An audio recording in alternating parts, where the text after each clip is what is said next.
Welcome to the Pink Room, a space for real talk by real women about the real issues of our day. As minorities, we're not only your day laborers. We're not only the ones that clean your houses or your hotels, right? We are human beings that have capacity to be part of every area of this country. The strategy needs to be to get into these political offices. Every election, every seat, every office. Absolutely. Yeah, absolutely. And Teresa, if I would just like to say, I don't consider myself a minority. If the world wants to see us as minorities, because we are actually the majority, but if they want to see us as minorities, then call us the super minority. There you go. Okay. Yeah. People started to post the microaggressions that they were experiencing from their professors. Wow. And hearing so many perspectives, they're like, you have to do something. If I have the resource, I'll do well as well. I'll do well just as well as others do. Don't make things easier for me. I just want the resource. That's all. And I think that's the misconception, that they think that we want handouts. We don't want handouts. We just want what the others get. That's it. Give us what you give others, and we will do just as well. Excellent. Ashley. As long as you can ensure that one group of people in this country have access to good education, right, another group does not have access to adequate education, right, you basically guarantee that the group that has less access to good education, then remain the sickest people in our system. And so you have the conflation of several policies, or the absence of policies, that basically create and sustain the perfect storm in this country. That's not where your absolution is going to come from. Right. Humans fail us all the time. It is not in someone else. You can't find in someone else what you cannot find first within yourself. What entryways were there for someone else to come in and feed you false narratives? You have to build up those fortresses first. And when I say fortresses, I don't mean walls to block people out. I mean confidence within yourself to know that you can look in the mirror and say to the mirror, Latoya, you're loved. I love you. I love you. You are beautiful. Start your watch parties. Cast the Pink Room on your HD TVs. Post your comments in the chat. This space is yours too.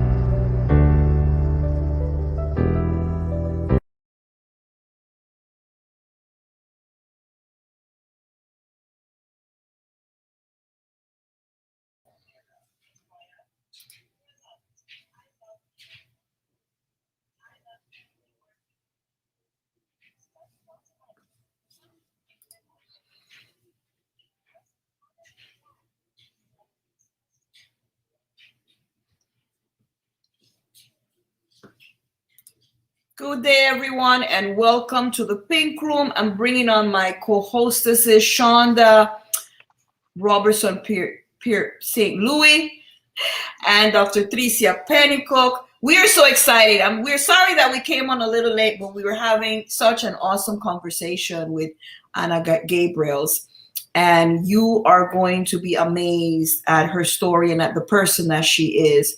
But we want to start today by making sure that we check in with you. This is our self-care check-in. How did you take care of yourself this week? Share with us in the chat. What did you do? How did you take care of yourself this week? This is an important question for us as women to be able to answer and hold ourselves accountable to. So while Shonda and Tricia share with us what they did for self-care this week, we're going to also highlight the responses of all the women who are watching. And we invite you to start your watch parties. In a few minutes, we'll have Anna Gabriel with us. And we want all women to be able to see this conversation. Cast it on your TV. Let your little girls come in and also learn from the champ. So, Shonda, Tricia. Self-care is a must. It is a part of my routine. It's actually habitual now. So definitely some time to. I had a good massage. Um, COVID measures were not necessary because my massage was a nice massage. And I also had the opportunity to just get a nice little workout on, and it was rejuvenating for both mind and body. That workout, it can do it all the time. So that was my self care.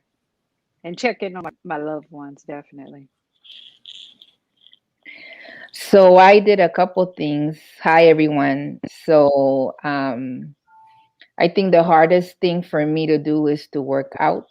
I do not enjoy it usually. And I am very good at quitting working out. So I started a program. I have a good friend who's a coach who keeps like trying to hook me in, and she tried again. And I said, okay, let's try it. It's supposed to be 30 days. And I managed to work out Monday, Tuesday, Wednesday, Thursday, Friday, and today. So this is like a record. And I am making myself accountable for my self-care by posting every day that I worked out. The whole good job, little start thing. So we'll see. Affirming 30 days. yourself. Love Yes. it. Love Yes. it. And 30 again, days. ladies, we're asking you, what did you do for your self-care this week? And if there's no answer, that means that you didn't do anything. And we want to encourage you to do something. So Leslie's going to be the first one to share with us, what did you do to take care of you this week? So for me, it was something basic. I went back to something that I learned years ago. I went to a holistic wellness center years ago to Mexico. In Mexico, it changed my life. And one of the things that they do there is that they wake you up at the dawn of morning, 4:30, 5 o'clock, 5:30 the latest, and you walk bare feet on the dew, on the grass. And let me tell you, the energy from the sun, the moon, everything is condensed in that dew. And when that thing hits your feet and comes into your body, I was doing stuff that I have not done for years. I was cleaning the house in the morning, doing exercise. I was the Energizer Bunny for 3 days. So yes, Tricia, we gotta do it. We have to do it. Going back to the roots. I see here that Glenda says that she took 30 minutes walks, 5 days of the 7 days, got her vaccine, and took herself, did some planting. Good for you, Glenda. Excellent. Good for you. Great self-care there. So thank you for sharing that with us, Brett and Glenda. Okay, so we see no one else. Ladies, we want to encourage you, take the time to care for yourself because no one else will do it for you. Hollis Charles says that she exercised via Zoom from Monday to Thursday and walked in 2 parks, Saturday and Sunday. Good job, Hollis. Good job. Way to go, ladies. Way to go. So we want to share with you at this time a video that actually encapsulates part of some of the work that we've been doing, that Hannah Gabriels, who is now a For Real Women International Global Ambassador, has been doing. If you go to Times Square, there is a billboard, a For Real Women International billboard there, and Anna is showcased there. So we're going to show you that so that you can see that, and then we'll bring the champ on.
Today we have Anna. I think she had to step away for a minute from her screen, but she's here. Anna, you're here. Hey! Hi, everybody. Good to have you. Excited to have you with us. The amazing Anna Gabriel's just coming out from winning a major championship. And Anna, before we go into the interview, share with us about this. We see that you have 4 belts now. Tell us a little bit about those championships. 5. Whoa.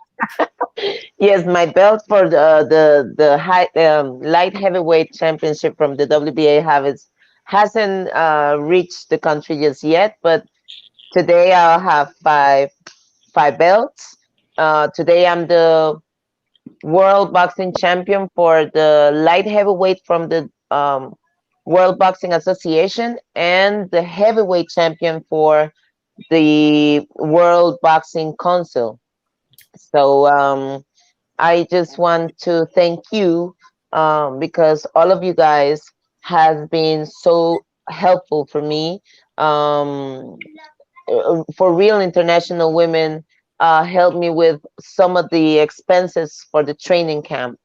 And it has never been easy to be a woman in this sport because nobody ever thinks about, how we also need to get away from everything to concentrate and all of that. So, and we are never able to do that. But you just don't know how grateful I am and how much you are appreciated for just taking the time and the energy and money to help with this training camp and help me to get higher in my career. So I just want to thank you all. I want to say hi to everybody in the chat.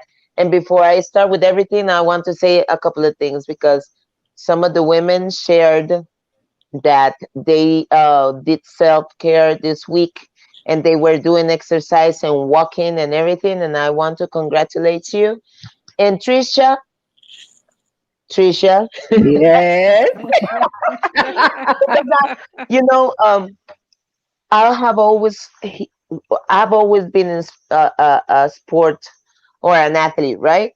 And people sometimes tell me, I don't know how you do it because, I don't get to fall in love with sports or anything, but it is all about falling in love with yourself. And I think we are all capable of doing great things with our body. And the fact that we have never been as good as doing something or being disciplined or being constant in that sense doesn't define you. You are doing great and you are doing something different, and you just have to be a little more patient with yourself, but be constant so that you can see how great you are in this. Thank you. How great your body will respond to this. And when it comes to Norca, because she said, there is an explanation as why when you walk with your bare feet in the grass and when you wake up in the morning and you get that sun energy is because it hits your primary brain, and the sun, when it comes to the eyes, it says it's time for you to get moving. And when we help the body get those signs, it's just our primary ¿cómo se llama cerebro otra vez? Brain. Our primary brain in our body responds to all that. So I just want you all to start seeing yourself more than just this body that do everything that you want to do on a daily basis.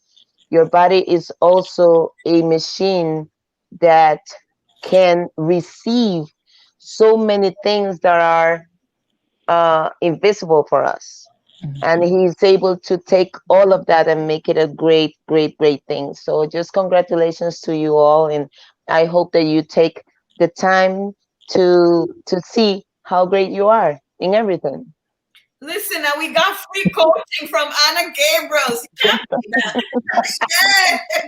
you so much, Anna. Thank you so much. So we want to have a little dialogue. We know that her time is limited, but she has promised that we'll have a part 2. So let's hold on. I can stay the whole hour and a half. So I just fixed everything. Awesome. Yes.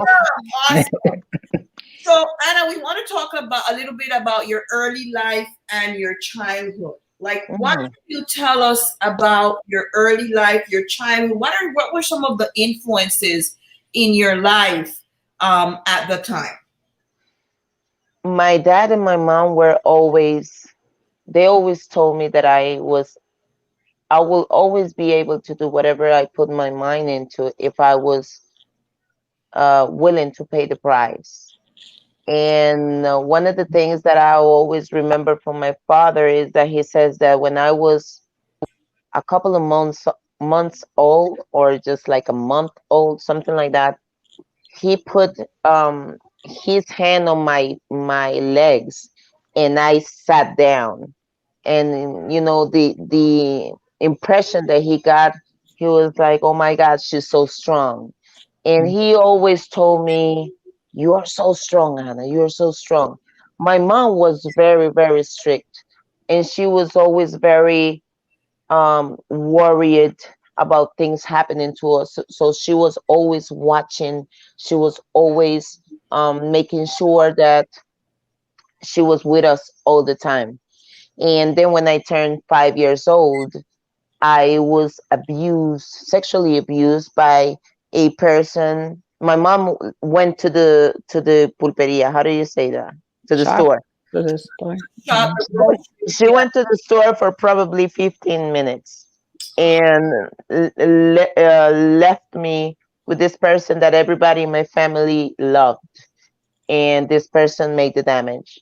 And I remember him saying, "You have to keep this a secret, because if you say something, I don't know what will happen to me."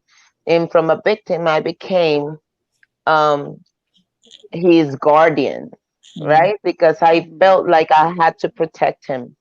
And but it still doesn't take away the fact that I lived something that was traumatic, because it wasn't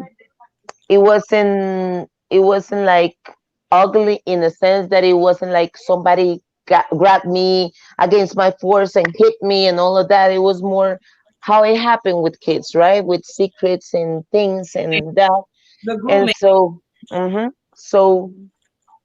I knew that something was wrong, but I didn't know how to deal with it. My mom and my dad started taking me to races from track and field. And I believe that they did that because I was always a very hyperactive child. And I think that they were like, "Oh my God, we need her to spend some of that energy."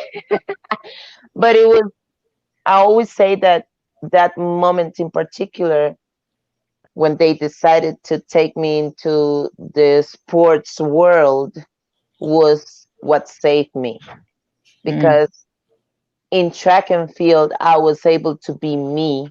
I was able to be strong, to be competitive. I was able to use my voice, scream, just be strong and everything. And I wouldn't have to deal with myself, with my real self afterwards, So everything I did in my childhood was to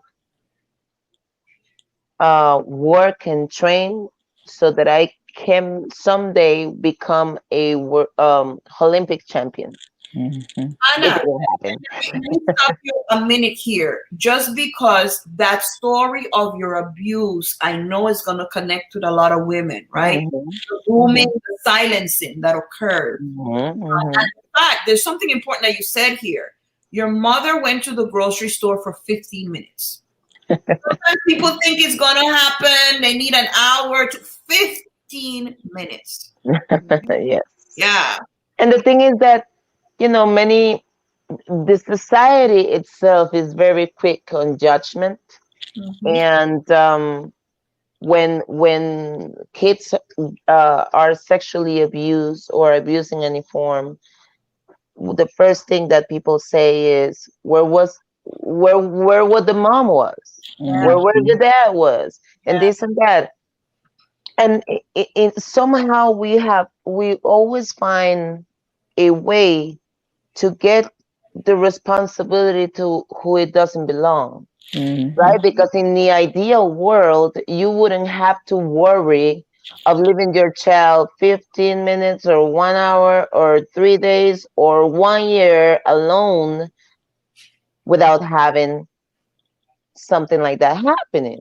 You know, it is not about if you're not taking care of your kids. Is that the fact is that there is people in this world that is perversos. How do you say that? Evil. Perverse, evil. People is evil, and many of them are just repeating what happened to themselves.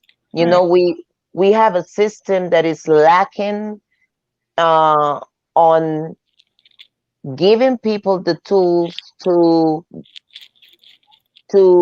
learn from their emotional hurt and to grow and to just do things differently, you know.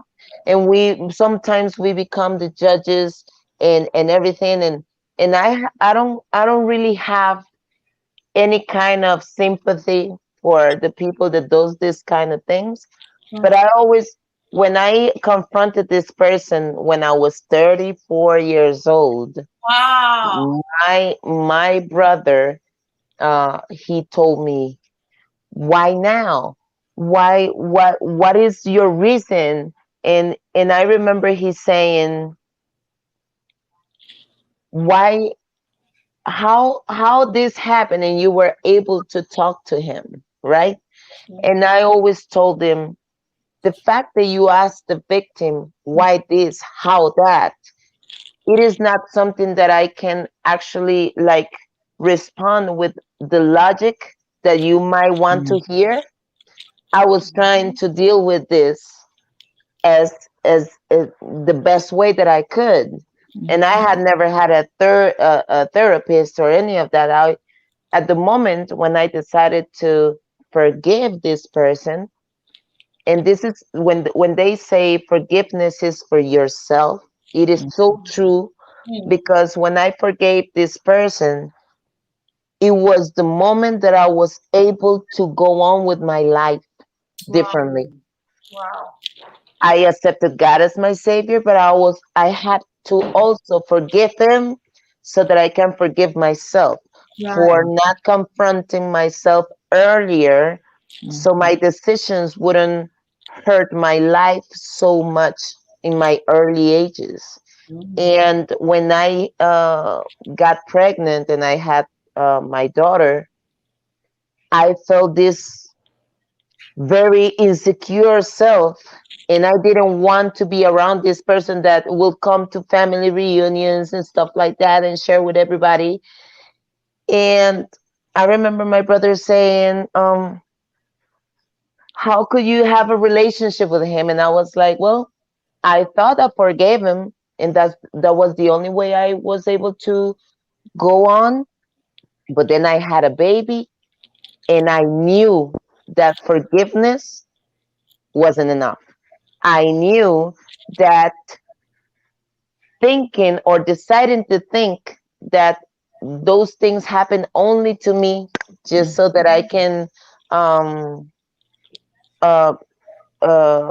try to take a side on saying maybe he's not like that, you know. Maybe it would just happen to me, and I was trying to see the good side of that person. So that wasn't enough either. I believe that the victim has to have the opportunity to heal in the way that the victim feels she will be or he will be able to heal. But the confrontation needs to be done. It doesn't matter if it's with the family. It doesn't matter if it's one-on-one. It doesn't matter if it's with the police. Whatever you feel is going to be helpful and is going to be effective for your healing has to be done. But something has to be done. That's what I discovered on along the way.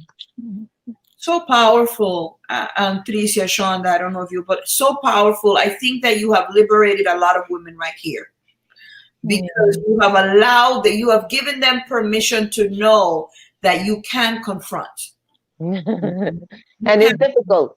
Nobody wants to really do that, right? Because even it is difficult for us to want to confront a friend for disappointing us on very superficial stuff, right? And the confrontation, when my brother said to me, why now, why are you doing this now? I was like, well, this ain't looking like a party I want it to be, it is very difficult in so many ways. And I was never worried about people not believing me. I was worried about how the family dynamic was going to change. If my dad was going to kill him, or if everybody was going to just be mad and it was going to be chaotic. I'm a family person, so I always want everybody to be happy, and I love those family reunions where everybody can be together and just laugh and have some drinks and play and all of that stuff. And I knew that was going to change a lot of those things, and so I didn't want it to, I was somehow the victims take this position, because I've worked with a lot of sexual abuse victims, and we always take it on us. We always, it happened to me, it's okay, as long as it doesn't happen to others or to my loved ones. That's okay, right? And it is never okay. You are worthy as well. You are special as well. You are important as well. Right. So it is not okay. And I believe that we all have our process. We don't have to rush on anything. If you don't feel like saying anything now, that's okay. If you feel like saying something right now because you need it, that's okay too. I just want people to know that there are many of us, much more than what we actually think. We are not alone in this. And somehow in this era, evil seems to be like winning everything, right? But I believe there is much more good people than evil, but we don't see the strength that we have when we raise our voice together. And this is where we where we can actually change a lot of things. We raise our voice together and we give the strength and the confidence to other people to do the same, and to recognize that trauma itself is a cancer. It just eats us alive inside, and we need to heal so that we can be the best selves that we can be. I think that you've liberated so many women. I see here the chat, so much been said, because as you said, in sharing your story, you give the woman you give some woman power to want to share her story, to let her know that she's not alone. The statistics on sexual abuse are really scary, right? 1 in 5, 1 in 4, boys too. So a lot of, you walk into a room, chances are there are many women in there and men who have been sexually abused. So the statistics last year were kids under 10 years old, 50% and 51%. So that means that in a room there's half 10 people, half of them have been through this. you know, and we can see today when we see, you know, a lot of people complain about the youth, drugs, you know, delinquencia. How do you say that? Delinquency, youth delinquency. Delinquency, all of these things, and this is all a product of trauma, Yeah. right? Yeah. We see this on the surface, and we want to judge, and we want things better, but in general, society is not ready to actually deal with what has to be done to bring actual change to everything that is happening. So somehow, or in some sense, society is a hypocrite, right? Because as long as it doesn't take me out of my comfort zone, I'm up for everything. But if I am the one that has to do the change, if I am the one that has to look inside, if I am the one to blame, I don't want to deal with any of that. So I just want to encourage everybody not to be driven by what people do or say. You know, all of the external is external, and everybody has to have a process, and you cannot blame them for the process that they're having. You cannot blame them even for them trying to ignore and taking the easy route of just being mad at things and all of that. But you should take on the responsibility on yourself and try to heal and try to learn and try to understand yourself, because many of the things that I went through from my 14 years old to my 24 years old, it was, I didn't get me. I didn't understand me. I was so hurt, and I felt so unworthy. Yeah. I felt miserable, and I didn't know I felt like that. And I will act like that, but I didn't know I was feeling like that. And these things brings you so much shame, right? You actually think that there's something wrong with you for it to have happened to you. And there's nothing wrong with us. Right. And we are so far from that. Right. And sharing, go ahead. Yeah. I feel like we could take apart every single sentence that Hannah has shared with us today and do a whole show on every single one of those sentences. Agreed. Because there is so much to unpack from what you have shared. It's people we trust. Yeah. You started out by saying it was someone who your family loved. It's people we trust. And we put such a burden on children, not only in this situation, but in every situation, just by little things we say, making them feel that the well-being of the home is their responsibility. Wow. Behave yourself, because if not, your mommy will be sad when she comes home. Yeah. Behave yourself in school, because if not, your teacher will be sad. So you put all this burden on children without even understanding how they're receiving the things you're saying. So you took it upon yourself to protect your entire family because this person said, you need to protect me. And you ended up protecting your dad because you didn't want him to go to jail, protecting the entire family for the family reunions, and with who you are in your life, you at the core are a protector. Yeah, that's why you fight. Yeah, absolutely. And it was the protecting your daughter that then said, I'm gonna protect my daughter. This is not going to happen to her. So there's just so many things that we can learn. Thank you so much for sharing. You're welcome. I want to go ahead. Go ahead. Send her a question. If I may, champ. Go ahead. No, I was going to say that there is when it comes to sexual abuse, it is so complex, right?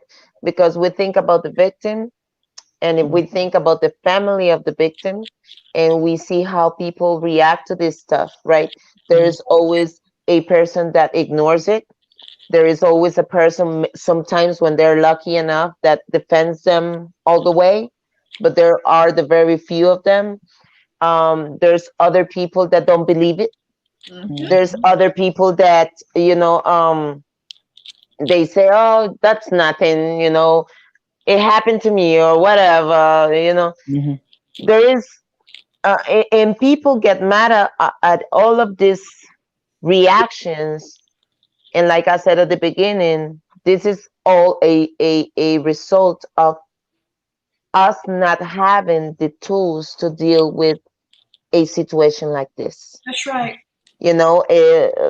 Even when it comes to the family of the abuser, right? Because the family of the abuser, I always say, if my son was the abuser or my daughter, if I admit that I believe that they are the abuser, what are the next steps?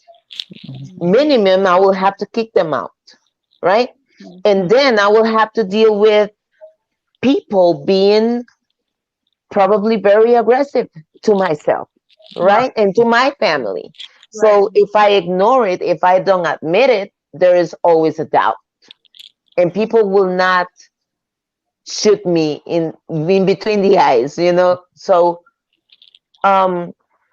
it is so complex, and it is so difficult, and it affects everybody in so many different ways that I can tell you, I have one of my siblings that she is unable right now to have a healthy relationship with a man because of what I went through. She doesn't trust men because of what happened to me. And it always makes me sad because this is the kind of things that I was protecting my family from. I didn't want them to have to see the world as dark because of what happened to me. But I have understand also that it is a process that she has to go through, and she has to learn that she cannot, or her love life or her life cannot be defined over a experience that happened to her sister. She can learn, she can fight against it, find a way to do it, but not define how she feels, because she deserves everything. And it is a way of for people to hold on their blessings, right? And I'm a very spiritual person. I love God so much because I think that He has gave me this gift of empathy. Also, my brother said, when he said, how were you able to speak to this person? I always tell him, I never felt, ¿cómo se dice verdugo? ¿Cómo es? Executioner. That he was an executioner, right? Yeah. I told my brother that I never felt in the position to be the executioner, Right. because this gift of empathy that God has gave me made me think, how about if he experienced this himself? So I wasn't able to blame him and to treat him bad or anything like that.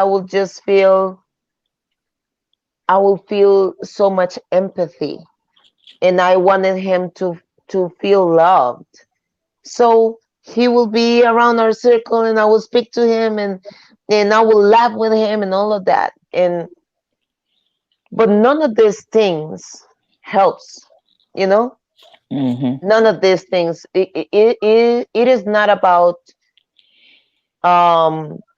crucify them. It is about confronting and make them assume their quote of responsibility and see if they actually do think this is wrong, and if they want to make the change, because everybody can heal, but there is a big part that we are missing, because also the healing comes from knowing that this person is not doing it to anybody else. You know what? Let's pause here, because you're hitting on the whole trauma that we always look over. Right now we're talking about trauma-informed pedagogy, and now even in college you're telling you need to be aware that students coming with trauma, right? And you hit something very important here, that oftentimes we don't realize that the abuser themselves have been through trauma. Because people say, how could they do that? How could they do that? They themselves have been through trauma, right? We're not excusing it. And I love what you said. We have to confront them because we have to make them accountable. Right. At the same time, the way we look at victims, and Lorraine here points something very important, that we need to stop criticizing, blaming, looking down on women and girls who are behaving in a certain way, which we think, oh, this is inappropriate. What is wrong with her? There's something behind that. There's something behind that. Shonda, I know you wanted to say something before. So, look, Champ, thank you. Words cannot be compacted enough to explain how powerful and why this pink room matters, specifically for today.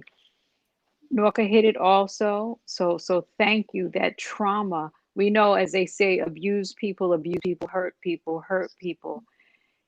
The part that really stuck out was where you said at this age, you felt you had to be this gatekeeper, this protector. Look at that trauma. Look at that trauma on the brain of a 5-year-old. It shifted so dynamically in waves that your body couldn't even process it. And yet you took on this whole role that you carried through your life until 34 years old. You decided to confront this abuser. And so just we know what the trauma of abuse does, not only to children, but also to adults. When you're sexually abused, violated, and assaulted, it does something to both this mind and your body that no one ever should be belittling you, disrespecting you, talking about you, any of the above, because people don't know what you're going through. And to share that story and to hold it, to protect, and to be an empath, it's just incredible. It is a blessing for who you are, and the blessings are shown in all of your victories, because it matters that the story is told, that people can relate, that people can release, and be able to relax, knowing that it's not the end, that it is not over. And so you sharing this is why it matters, and this is why we as this organization must move to continue to share, have the pink room, have you as our global ambassador to keep pushing forward the messages of importance that make the movement of people being protected, safe, empowered, all of the above, and being the best people that they ought to be. So, Champ, I thank you. Oh, thank you so much, Shonda. I want to say, she just it is my honor.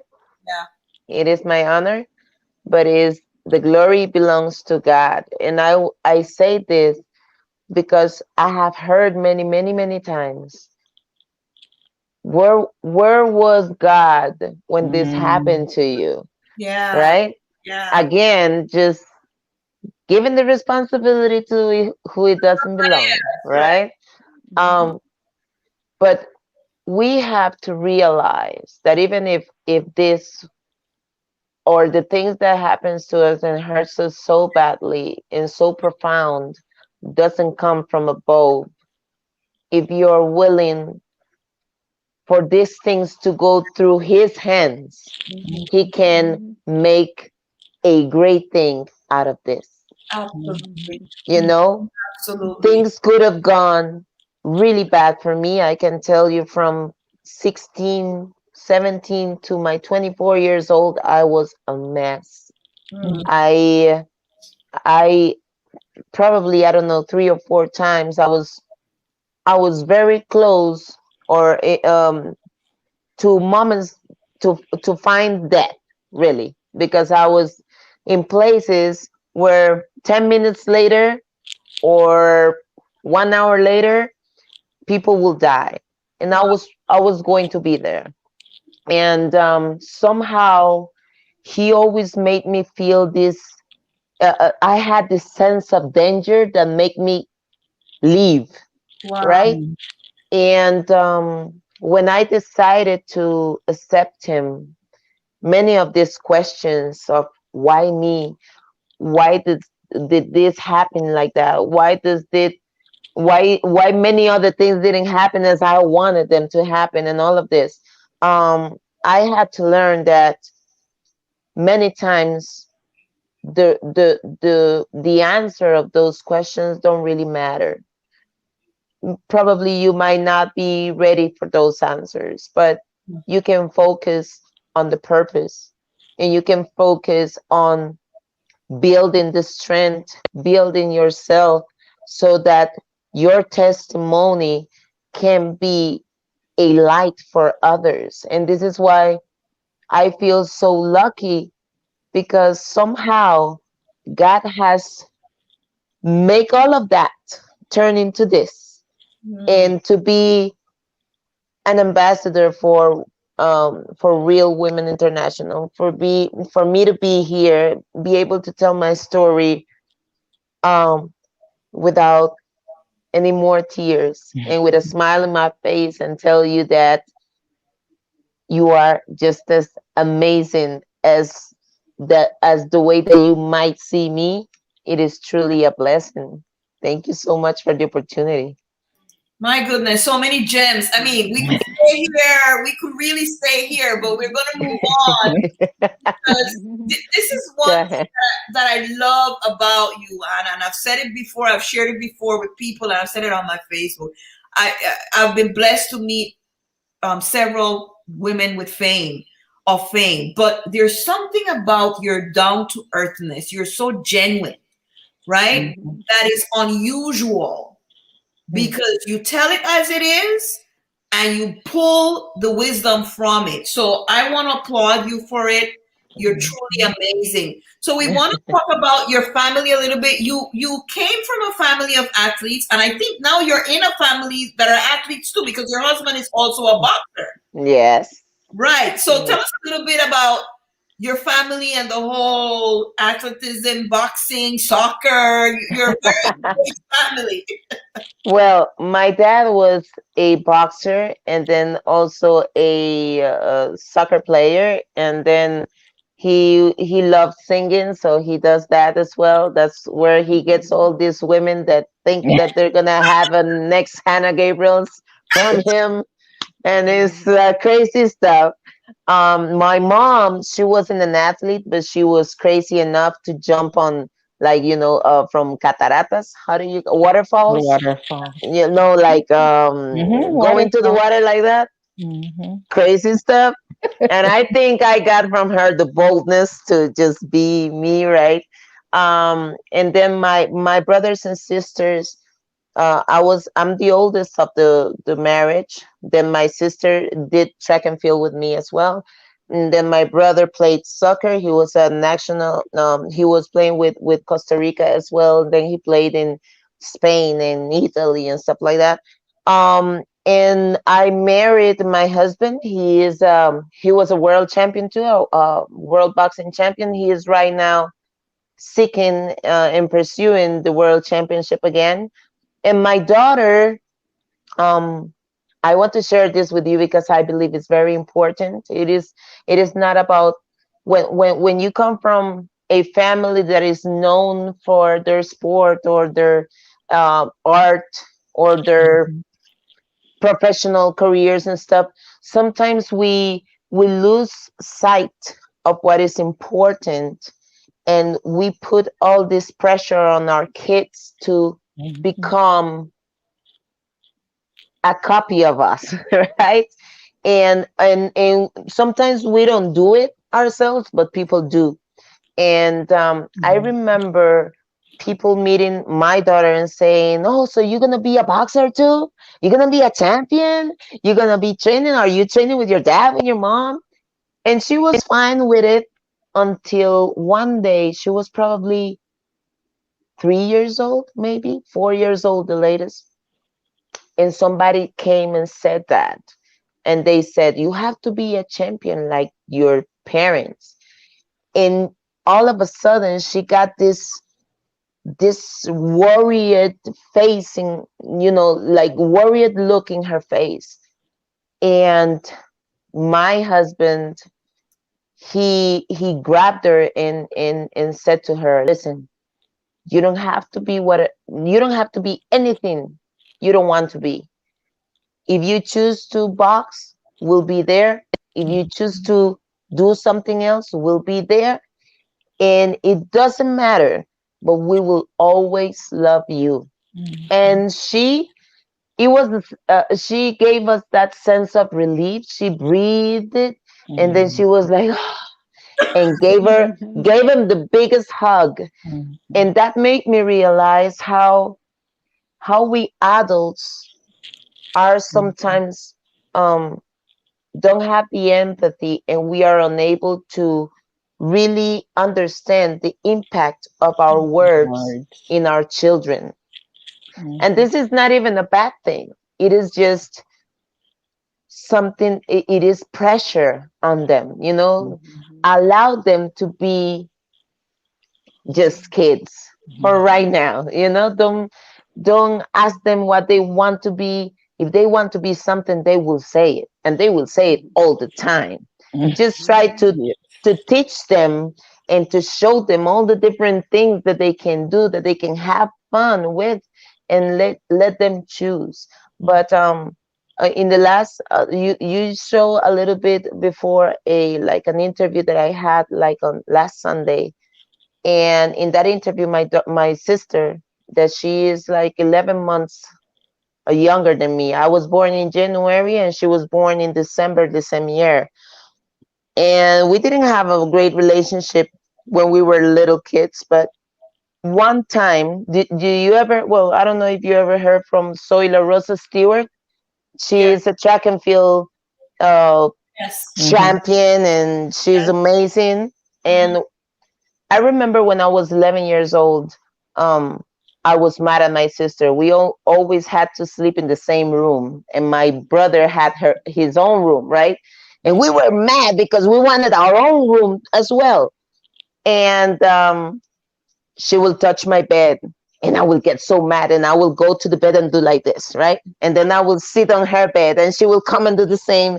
And we will go, "Mom, she's sitting on my bed," and all that, silly stuff that we do as kids. And one time I was really, really mad, and the sister of Zoila, her name is Berta, she told me, it is awful when they do that, right? And I was like, "Yes, I hate it," and this and that. And she said, "Well, my sister died just a little bit ago, and I will give everything to just have her sitting on my bed again." Wow. And that hit me so deeply. I never fought with my sister ever again, right? Wow. And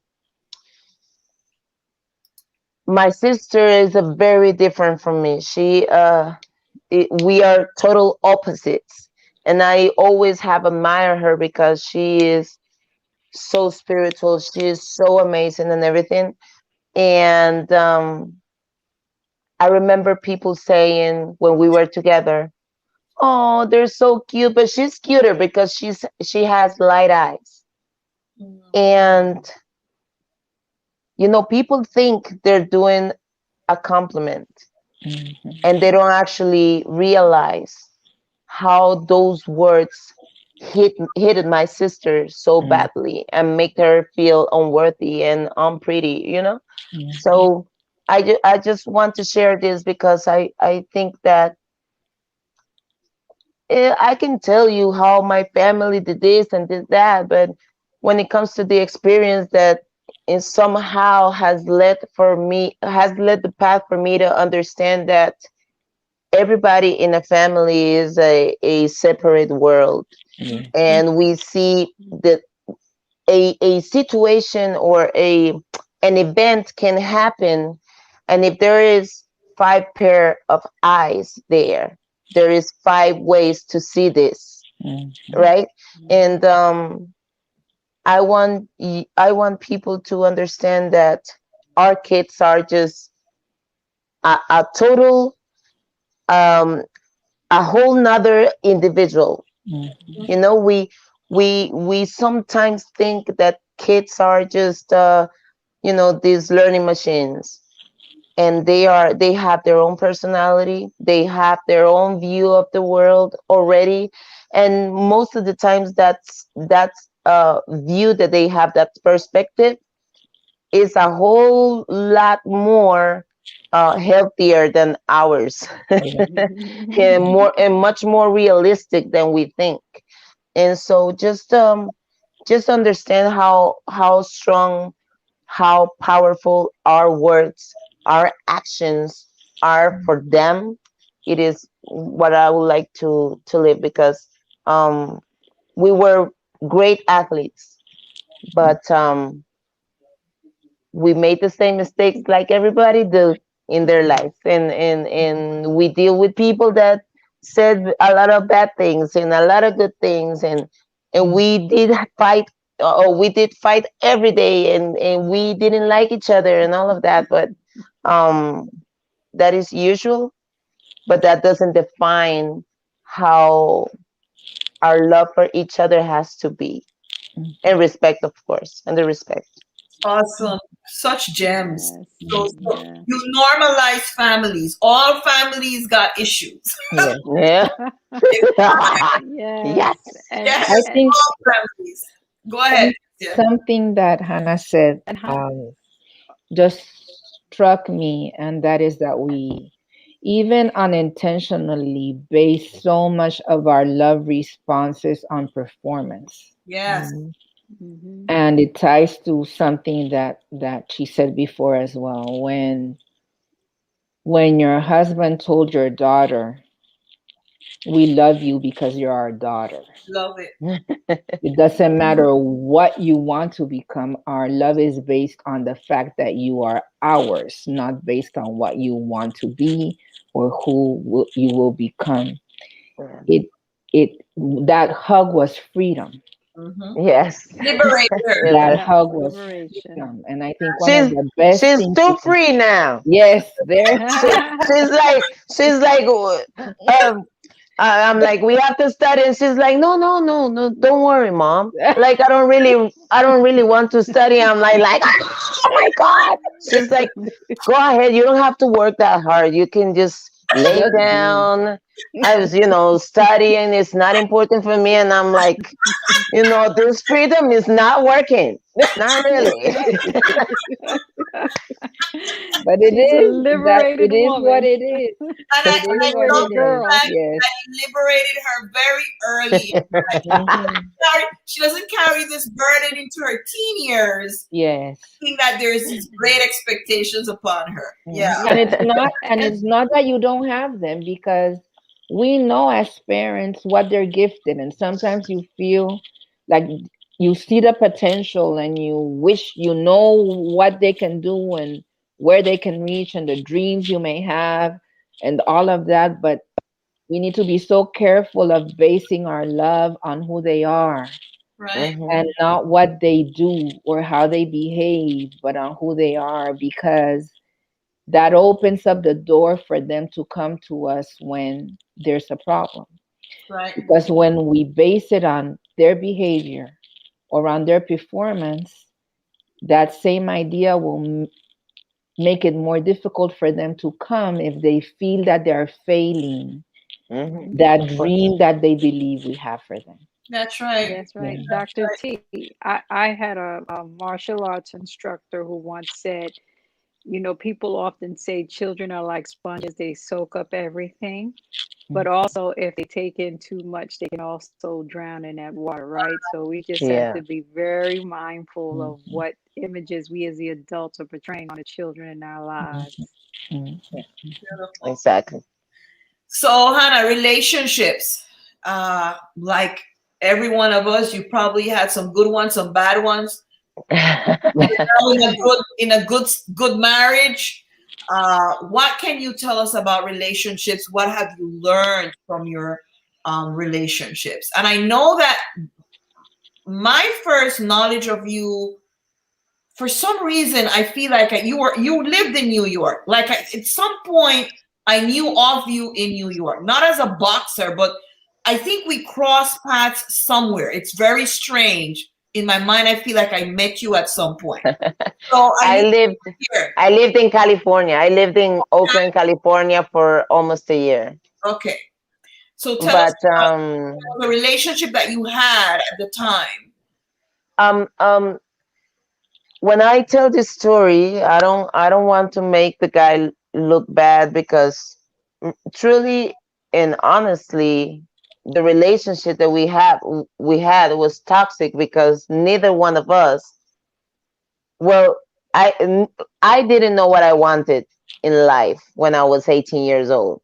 He was 35, and he knew that he wanted to get married and he wanted to settle, and we had a great connection, but he wanted from me all of those things, and I didn't really wanted anything. I was happy just being somebody's girlfriend. And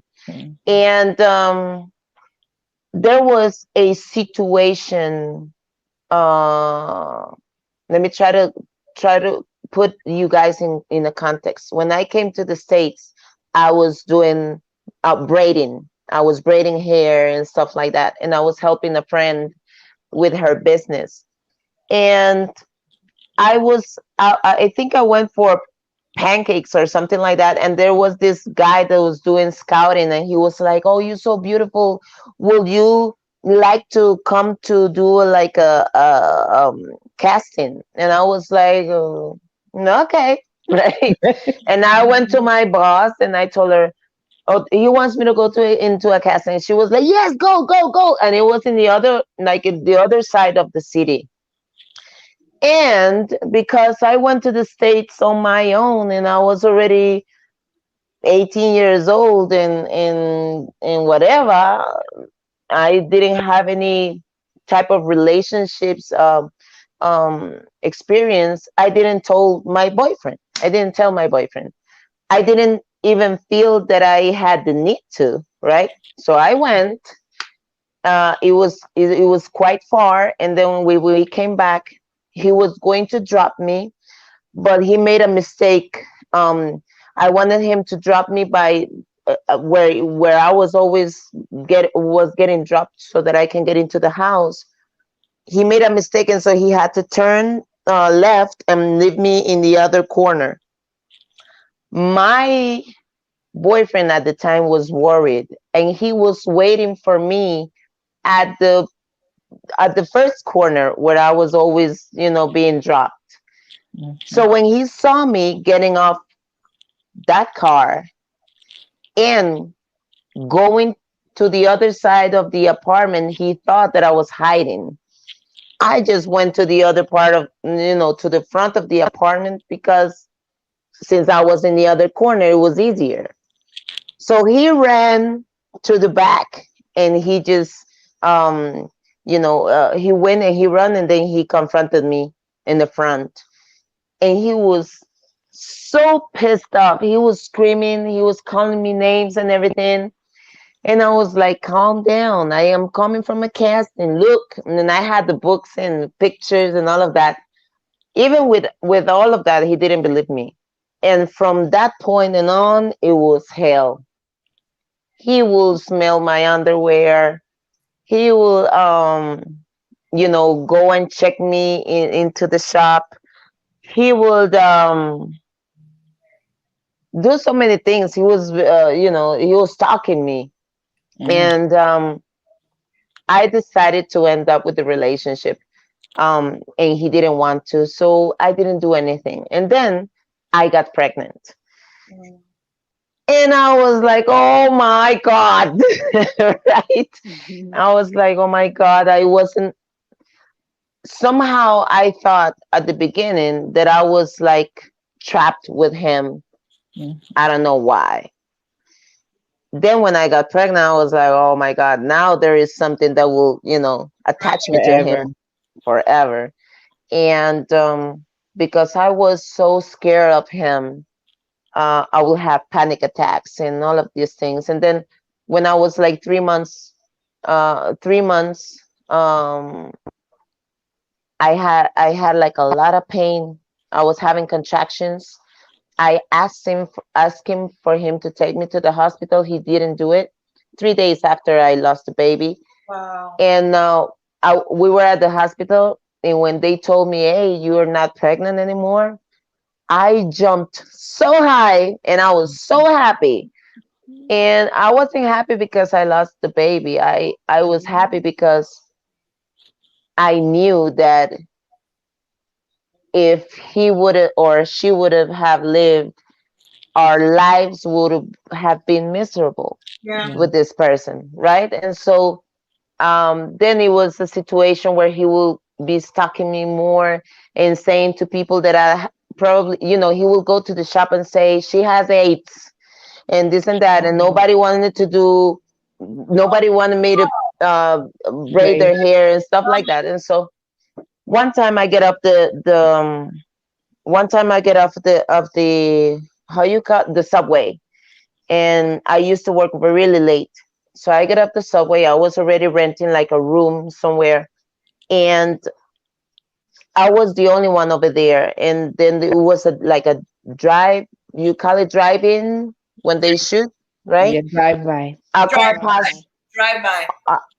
car passed by me, and they start shooting. I throw myself in the floor. They go, and I stayed there for like 20 minutes, and then I left. It was probably 3 days before I was back in Costa Rica. And I always tell people, sometimes we are not even, most of the times we are not ready to be in relationships because we don't really know what we want. We don't know it. We don't know ourselves, and we don't know what we want. And we get in relationships with this person, so we are trying to get into making adult decisions and all of these things, and we will fail on this miserably because we are not ready. And this helped me to recognize how somebody that was abusive and insecure and all of that will act. So I will always run away from all of those stuff. I never had really good relationships with anybody, and then all of these things happened when I accepted God as my savior, and I started working on myself and knowing myself and all of that. And then I met my husband. My husband was a very misogynist person. He was very kind, but he was very misogynist, and I believe we all are in until a certain point, and we are not aware of how we behave in that context, right? So I came into this relationship, and my husband was abandoned by his mother when he was born, the day that he was born. So he had this trauma of abandonment. Yeah. And when he got with me, he will be very aggressive when women were like using shorts or stuff like that, right? He unfortunately saw a picture of her mother and everything in her mother because she was, very explicit in that ways. So he was really, really, really like hurt by that stuff. So I will say to my mind, oh, because of that, I will stop using shorts so he doesn't feel insecure, right? Me trying to save something that or to fix something that I can't fix myself. He had to work on that himself. But Right. I went into this relationship, and we did a lot of mistakes. We got married. We almost separated before getting married, and then I got pregnant. And we started working on these things until my daughter was born. Because when my daughter was born, um, I immediately wanted to start studying again. And I immediately wanted to start training again, because I knew that I had to go back into the sport and become a champion again. And I knew that I had to study, because now my daughter was born, and I will have to be able to provide and have education and all of these things. And I remember my husband going, why are you putting your profession first? Why are you leaving our daughter as the last thing in your list? And you're a bad mother, and this and that. And I will feel so guilty. And it is very difficult when you are as a marriage woman that believes that the peace of the home depends on you. Yes, because we have It been is. taught that. We have been taught that, Anna. Yeah, you are the strength of the house, and you are the base, right? And this and that, and Foundation. the foundation of the home, and this and that, and so I will feel guilty, but I was trying to keep some kind of peace, but I wanted to still do what I believed I had to do. And this is when his trauma and his ¿cómo se dice? Heridas. Wounds. His wounds. His wounds came up, because of those things. He thought that me going to study, me going to training, I was doing the same to my daughter that his mother did to him. Right. And probably like 3 months after my daughter was born, I got sick of it. And I will go to run at 3 o'clock in the morning so that I can be right back, and she didn't cry, and he wouldn't get upset or worried or whatever. And we'll keep on going with my day and study and all of these things. And one day he had to stay with her, and he was like, "You can go. What would I do if she start crying? What would I do if something happened?" And then I was like, you know what? If she cries, it's because she needs something. She needs food. She needs for you to change her, or she's having like a coliquito. Colico. ¿Cómo se dice eso? I don't know. Colic. A colic. Okay, so I was like, I'm a first mother too. And the only thing that makes me a good mother is that I worry about when she needs something. So there is water. The water was paid. You just grab the water, read the instructions on the formula, and buy, right? He was so mad. I left, and I don't know, maybe the next 6 months was war at the house, like war. He will be very upset with me. But I will still try to keep the peace, and I will still try to do everything.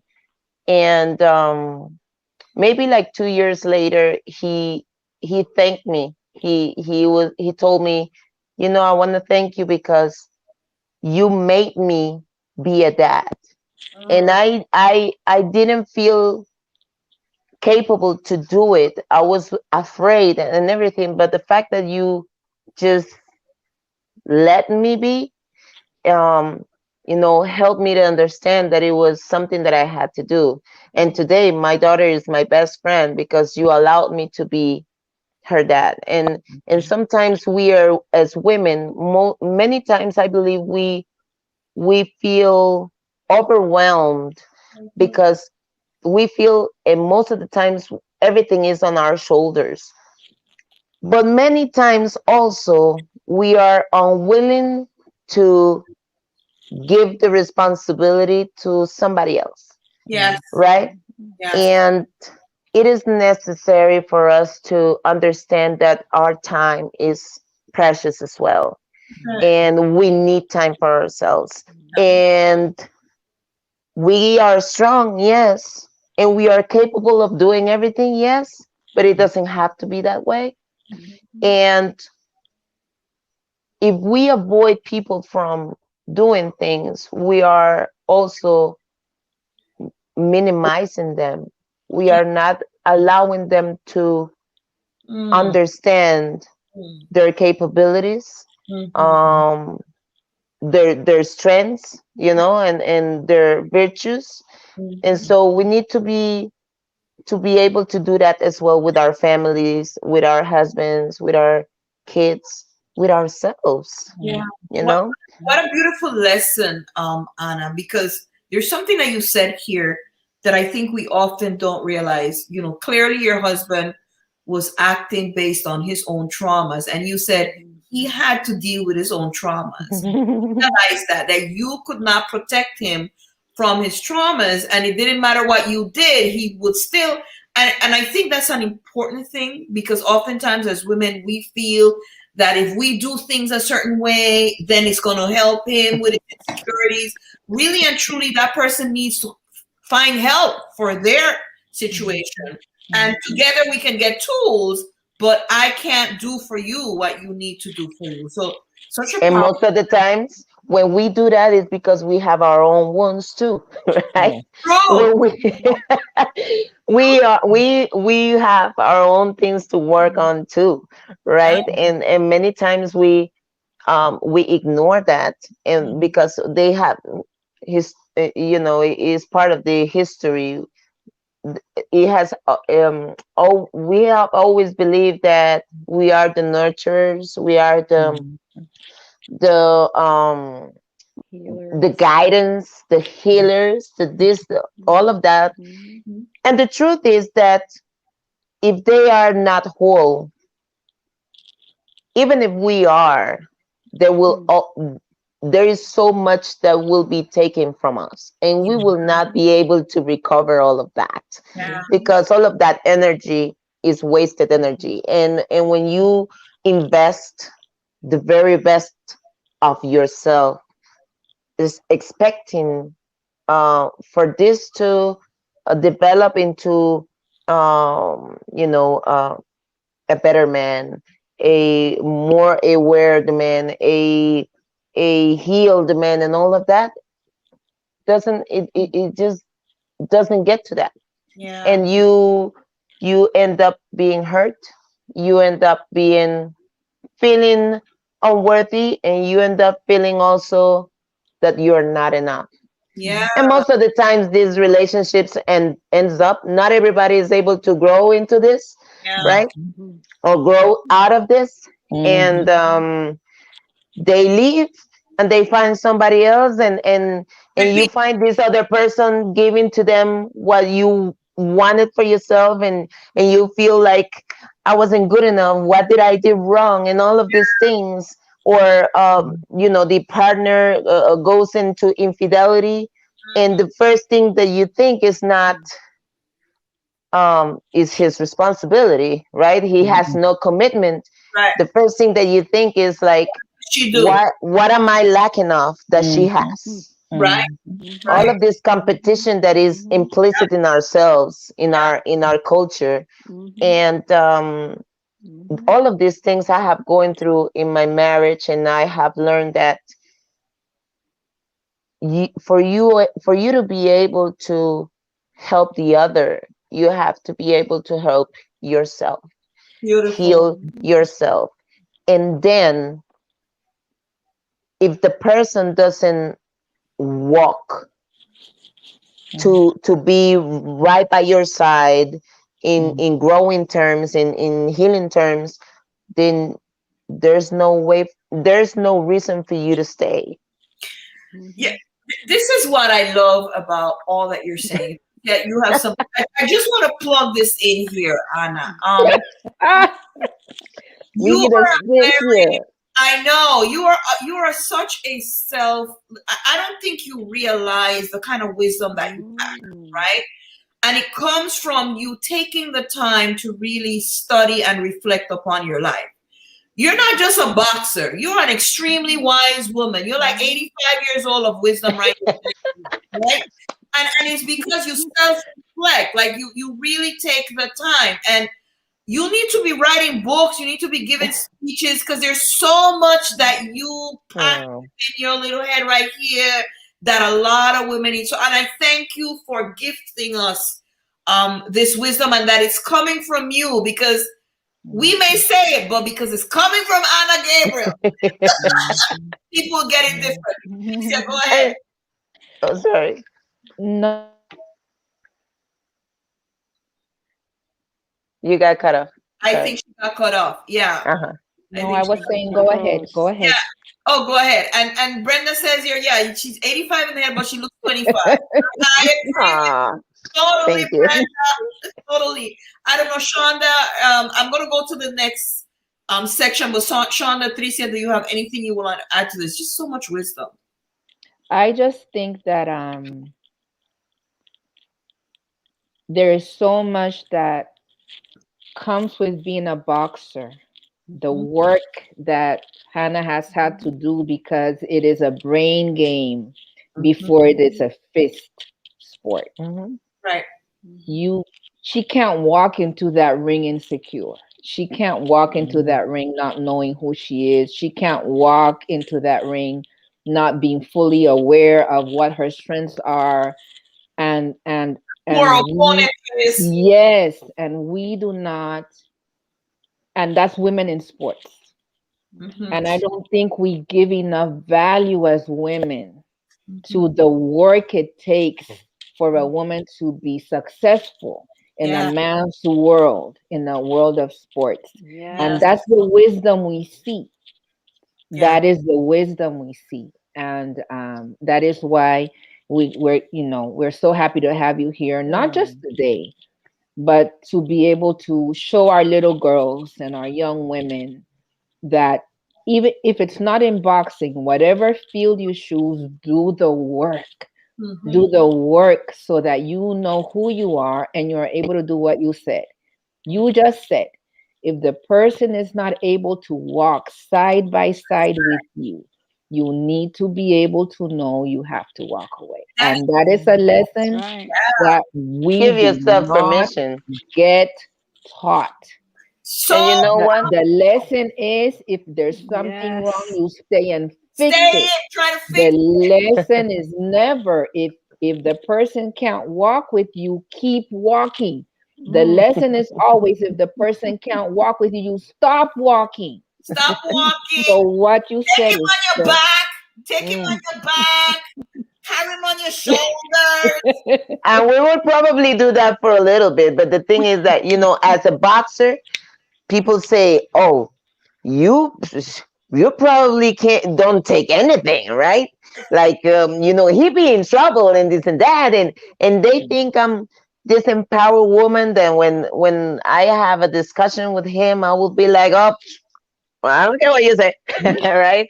But the truth is that if you actually love someone, you always care about what they say and how they think and how they feel. But that can define you in what you are. And I believe that I wanted to say to all these women that are probably watching or listening, don't feel guilty for your situation. If you don't feel ready to walk away, don't do it. If you feel that there is something else you want to do, not that you can do, because we think that we can do something and we have been trying, and the results are the same. But if you think that there's something you want to do still, and that is avoiding you to leave or do something else, that is okay also. I just want you to do things your way. I want you to understand. Then whatever decision you make, it has to come from you. Yeah. Not from the pressure of what will people say or think, or if I leave him, then he's gonna find somebody, or if if I leave this person or this situation, I'm not gonna be if there is financial dependency and stuff like that. There will always be somebody that will help you out. There is always angels all around us. And there is this amazing group that you have in For Real Women International that will also back you up. So just get in touch with yourself, get in touch with your internal voice, and make the best decisions that you can make so that you can feel secure, so that you are secure. And that's truly what matters. Relationships are very complex, very difficult, and it takes work and all of that. But if everybody is doing their job, the work brings results that gives you satisfaction. Yes. And it will be worthy anyways, right? But if it doesn't bring that, then it is so much that you can do, and it won't be long before you start destroying your own self. Right. And this is what we don't want for you. Right. We're going to go to the next segment. And before I go to the next segment, I forgot to announce this, but we have gifts. We have gifts for women on Facebook and on YouTube. We're going to ask you a question about all that Anna has said.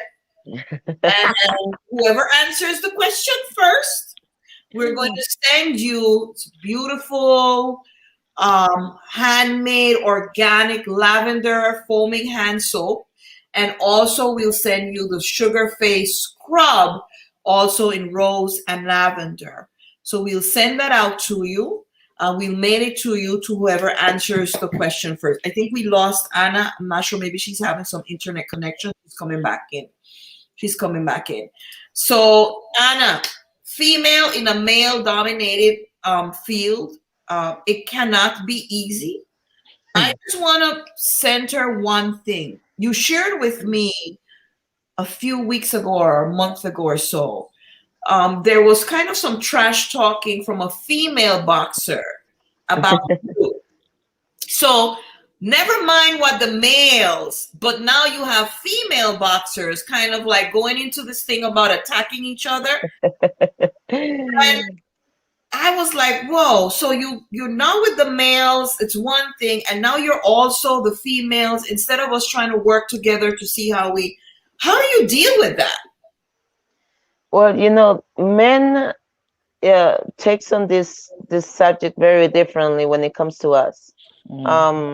Women are much more into falling into those culture narratives that we try to minimize other women for their looks, their accomplishments. In boxing, if I have one more belt than you, then I'm like the hottest thing, right? And a couple of weeks ago, I remember that Clarissa, which I want to fight, and she's been running away from me. She said that I was a loser because I was a champion for 10 years in only one division, and I had only held 2 belts. Well, she knew that only one, but I held 2 belts. And it was funny to me because at the end, whenever she loses those belts, the truth is that if everything that matters to her is everything that matters with her for her sits with the belts, the day that they be taken away, she'll feel unworthy in so many ways, right? And there's no way you can call other people loser that has got into the place that you are now, but that they have kept that for longer than what you have done this, So I didn't get mad or anything. It was just funny to me because it just tells me a lot about that person in particular and how her concept of success is defined, and it just seems very shallow. But Anna, she's a reflection of many of us women. We believe that our worth comes from either having a man or having children or having degrees. We put our worth on this. For her, it is belts, right? What are your thoughts about that? The way we end up doing exactly what the men do to us, we end up doing it to each other. Well, this is why I became an empowerment and self-defense instructor, because I believe that the reason why we do that is because we are, that is the narrative, and we are not aware of this. And I have always said this to people. I accepted God, and He did all of these things for me. He did change me many ways. But it was a group of women that edified me and allowed me to think better of myself.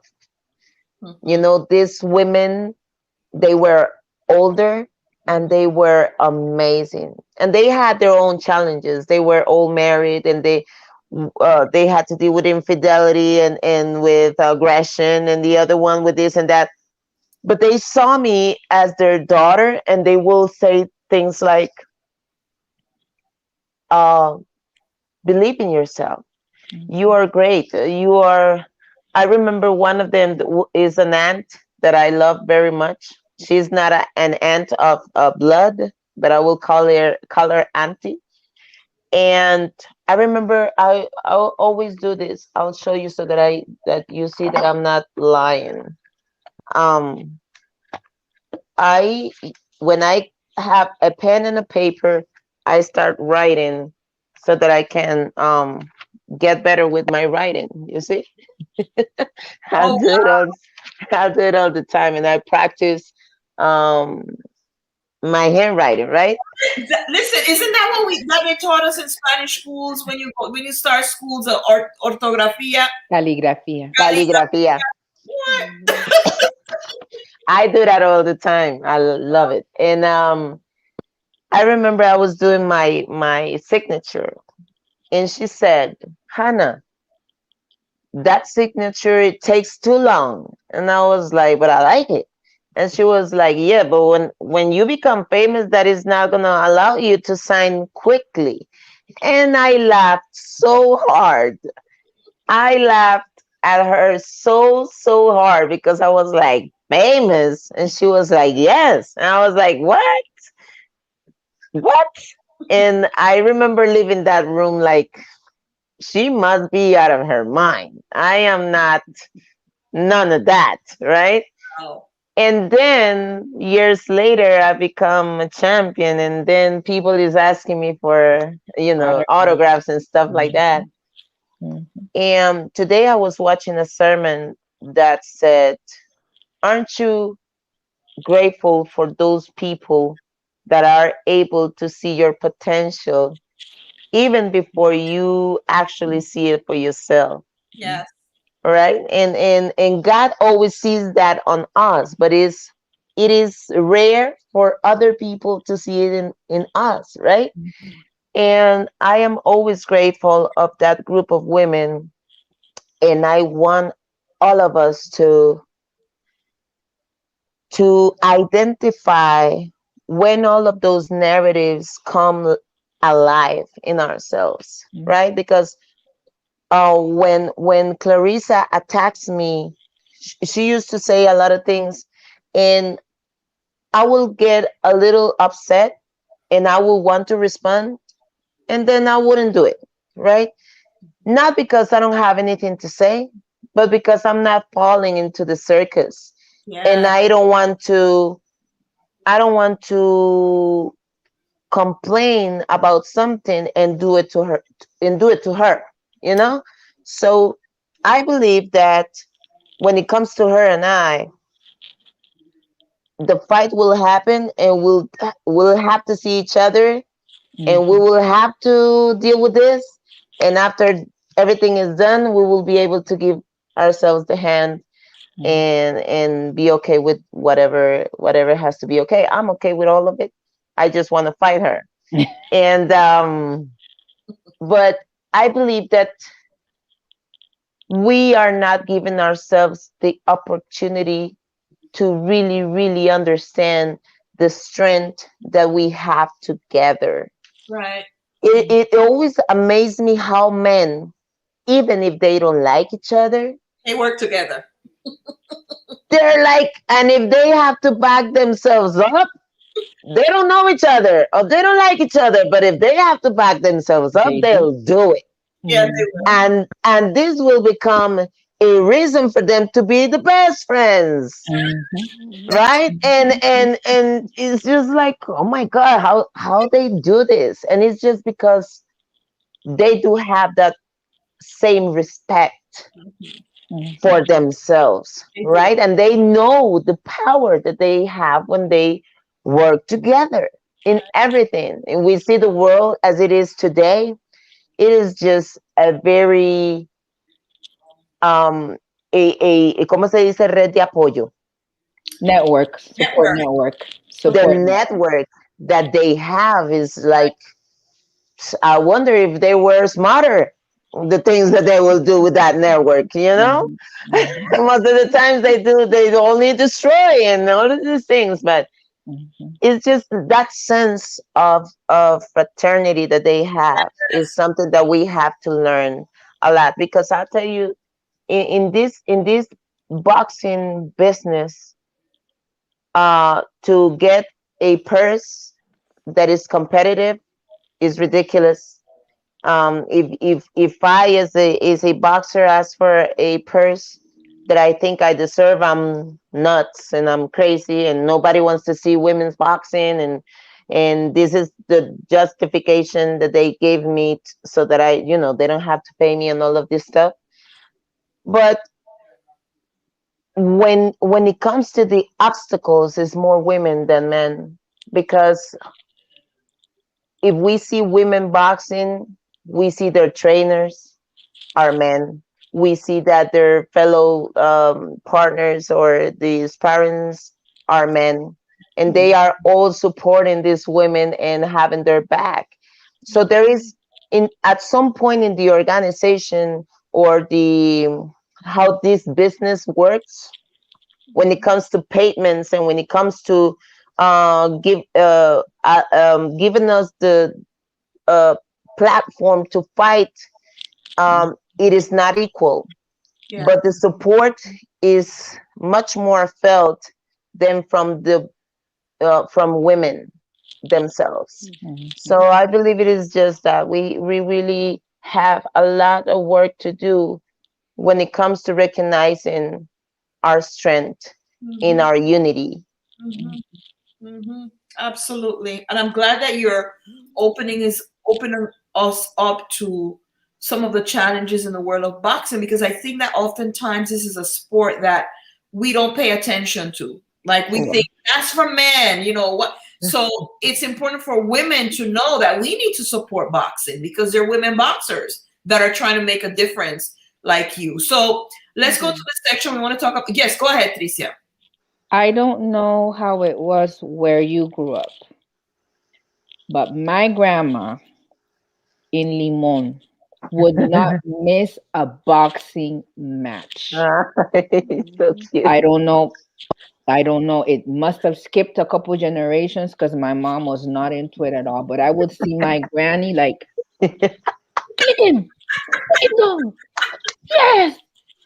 That was my dad. I'd be like, what? Who are you? So there wasn't. The support is there. I guess it's just where we are used to giving it to. We won't watch women's basketball. We won't you're right. We need to support every cause, and not just the ones. We need to support women. Mm-hmm. Whatever it is they're doing, I think that's the thing. We're choosing and refusing what Yeah. we support and do. I agree. The Yes. support women, Yes. and that will just Yes. lift all of us up. Tricia, that is so powerful that you're sharing. Yes. I want to share that. I was trying to look for your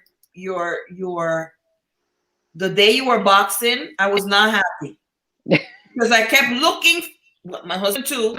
We kept looking for this fight, and we had to get into this other thing. And I'm like, if the guys were fighting, the thing would have been on YouTube. And they were led to some little station. They were like, okay, we're gonna show the fight, and they're like, you don't understand how hard it was. We're all there, about 1,000 people. Yeah, Gabriel's again. I forget the other girl's name. And suddenly, just before the fight starts, boom, it's gone. We were like, what? They would never have done that to the guys. Yeah. You know, so definitely, yeah. It is. There is a lot of work to be done in this sense. Yes. Shonda, you were Gotcha.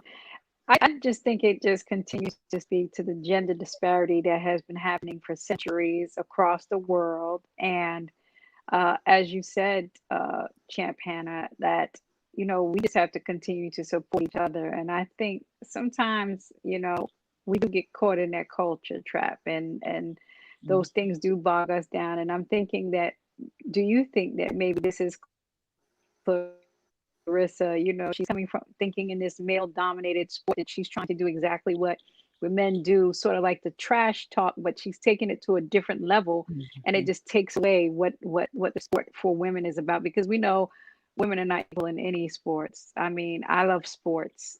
I'm athletic. I just think about the NBA versus the WNBA. I mean, just be simple. Like you said, the recognition, what happens, what goes on, and until we know the power that we hold, especially once we're empowered, we can do away with a lot of this gender disparity, and even in all sports. And she told me she said it in one meeting that we had. She said, like, you know, I get bullied because I try to sell a fight, and I understand that is the way that she does things. I just believe that if you're a woman and you have that type of platform, you can actually do things differently. And this is what really shocked people, you know, to do things just like the men do. You know, it brings nothing. You know, actually, I was telling the guys that they told me that she sold only like $30,000 in pay-per-view last fight. When she fought me, they sold over 500,000 pay-per-views. Wow. And I believe it's because people is getting tired of the same old, you know, I'm gonna do this. Yeah, at the end, she comes to the fight and she goes all around. She's unable to knock people out like she says that she's going to, and all of these things, and people is just getting tired. And I believe that this is why every time I get in the ring, it is I want to box, and I want to showcase my talent and my skills, and I want to be the winner, because this is what I work for so hard. But I believe that platform should be used for something else, and something bigger than just the applause that people can give me for my effort.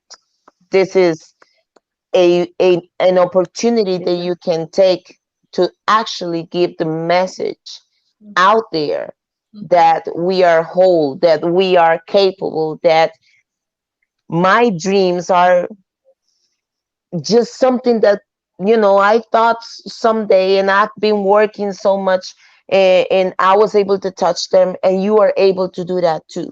Right. And you can become a voice against injustice, against delinquency, against discrimination, against aggression, all of these things that really, really matter, all of these things that actually can give somebody hope when they have lost it all, So I'm just hoping that I can, with everything that all the projects that I have coming, I'm able to hopefully do probably a quarter of it. I'll be happy to be able to do a quarter of everything that I am planning to. Listen, Anna, I want to offer you the following. You need to realize that you see your platform as an extension of hope and help. Many people don't see their platforms as this. They see it as, how can I get more money? How can I get more fame? And that probably is a huge difference between you and this other boxer, that you're looking for the greater good and she's looking for fame. So I offer you that. Accept it. Keep being Hannah. Keep being Hannah. We love you. And hopefully one day she'll get it. So let's go into fame, fans, and causes. Like it must be super overwhelming to have people recognize your face and be constantly yelling your name everywhere. I also see that you're a big follower of causes, and you said something to me which I found interesting. You said, people want me to entertain them, but when I want to create conscience about an issue, then they're like, oh, she shouldn't get into it. Tell me a little bit about and dribble. And your cause for refugees. Tell us a little bit about that. Okay, this is just a part of the perspective that we have as a society, that if I am this, I cannot be that. We are trying to ignore the fact that we are all we have different virtues, different talents, and we can explore all of those. And I always say that it will be such a shame for us not to explore each one of them, and the life and the experiences that I have had in like I said, this gift that God gave me of this much empathy has led me into the social work. And this is one of my passions. I have a lot of projects. Like I said, I became a empowerment and self-defense instructor I was certified by ESD Global Self-Defense. And I am the high-profile collaborator for ACNUR, or the UNHCR in English, right? For the refugees. And my job is to raise my voice and educate people about that the situation of refugees, and most people that doesn't believe this is a terrible condition is because they are talking from their position of privilege. We live here in Costa Rica. We live in a country where we cannot even imagine a dictator. We cannot even imagine I don't know, the situation that Venezuela is going through, or Nicaragua. But when you speak to refugees and you ask them, they tell you the same thing. I would have never thought that my country, right? And we have to acknowledge that the potential for these things to happen to anybody are just there. And we don't have to go through all these things to understand or support or just be helpful in some kind of way. Sometimes just trying not to open your mouth to be offensive helps a lot, right? Because people is very quick and they say this and that, and they say so many awful things that me as an adult, I think, well, if I hear awful things, I might get mad or I might just ignore it. But most of the times our kids are listening to this. Yeah. They're repeating it. and the other kids are just being hit by all of this discrimination and hate. And so it is important for me to make people understand that when we have people coming into our country, which is not even our country, because we are citizens of the world, all of those frontiers and all of that just is because of political purposes, you know. But we should be able to go there and come back and whatever, because we are citizens of the world, and every culture has their treasures, and every culture has their great things and bad things as well. And I believe that we need to be more noble. Yes. When I started defending this group, I was getting a lot of attacks in my Facebook.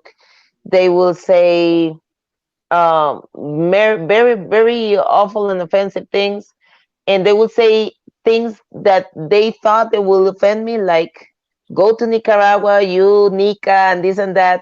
And it was funny because those things doesn't offend me, right? It is just our brothers from another country right next to us. There's no offensiveness in that for myself. But it was funny because I'm a boxer. As long as I was just fighting, they will be applauding, they will feel admiration.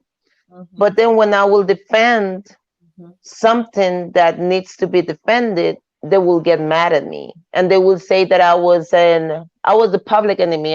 They will say that I was a traitor and this and that.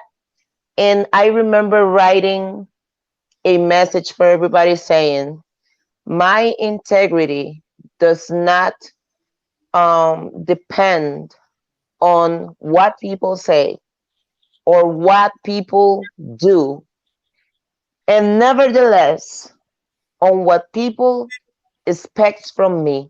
So if they expect from me to be silent so that I don't bother them, that is not going to happen. My integrity is not negotiable.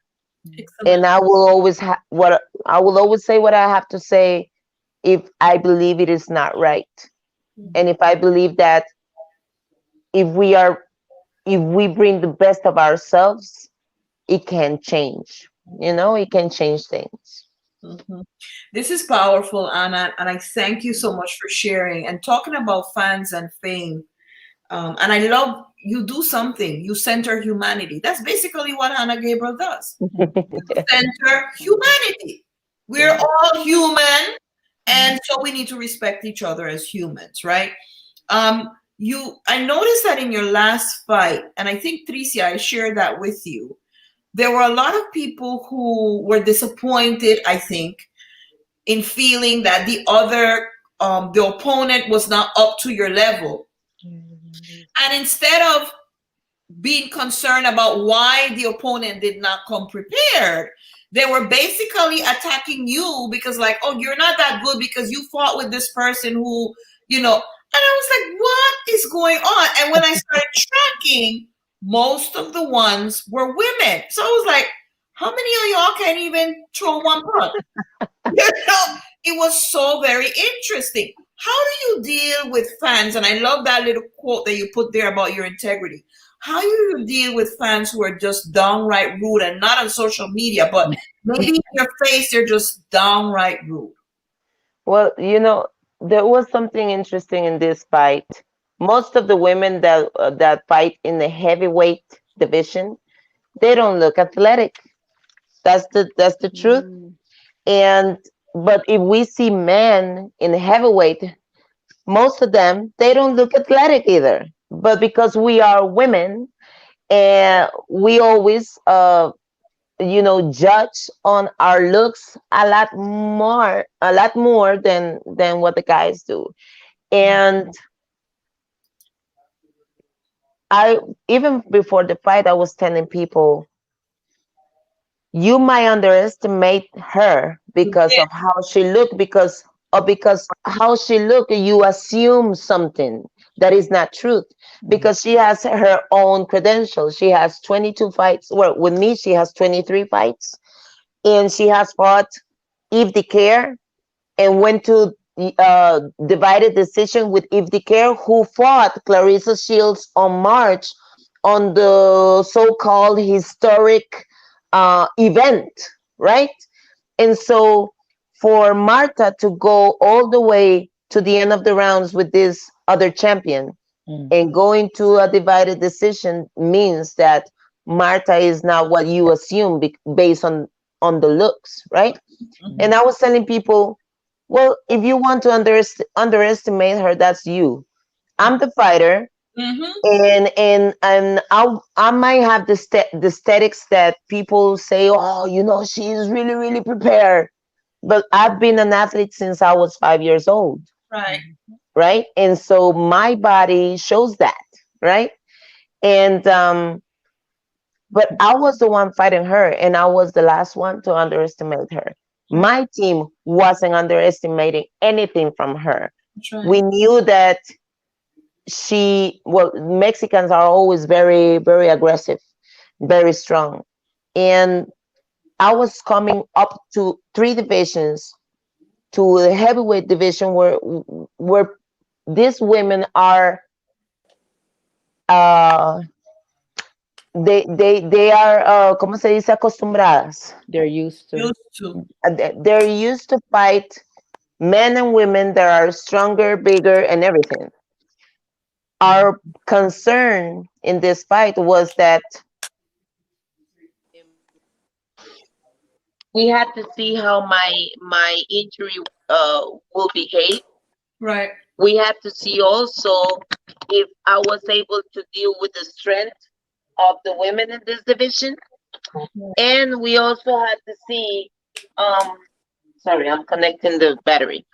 We also had to see if I was able to keep my speed, because on this division, I will find women that are much stronger than me, and a punch could be fatal, you know? So I have to really rely on my speed and my other resources, which I believe I have many others, like the leg movement and my atleticidad. Athleticity. I'm making out words. Like my you know, how athletic I am. I will have to rely on that so that I can actually be successful in this division. Right. And so she also fought Marisela Cornejo, that is well known in Los Angeles, and she went all the way to the end with Marisela as well. So what I have realized about that, people that were having those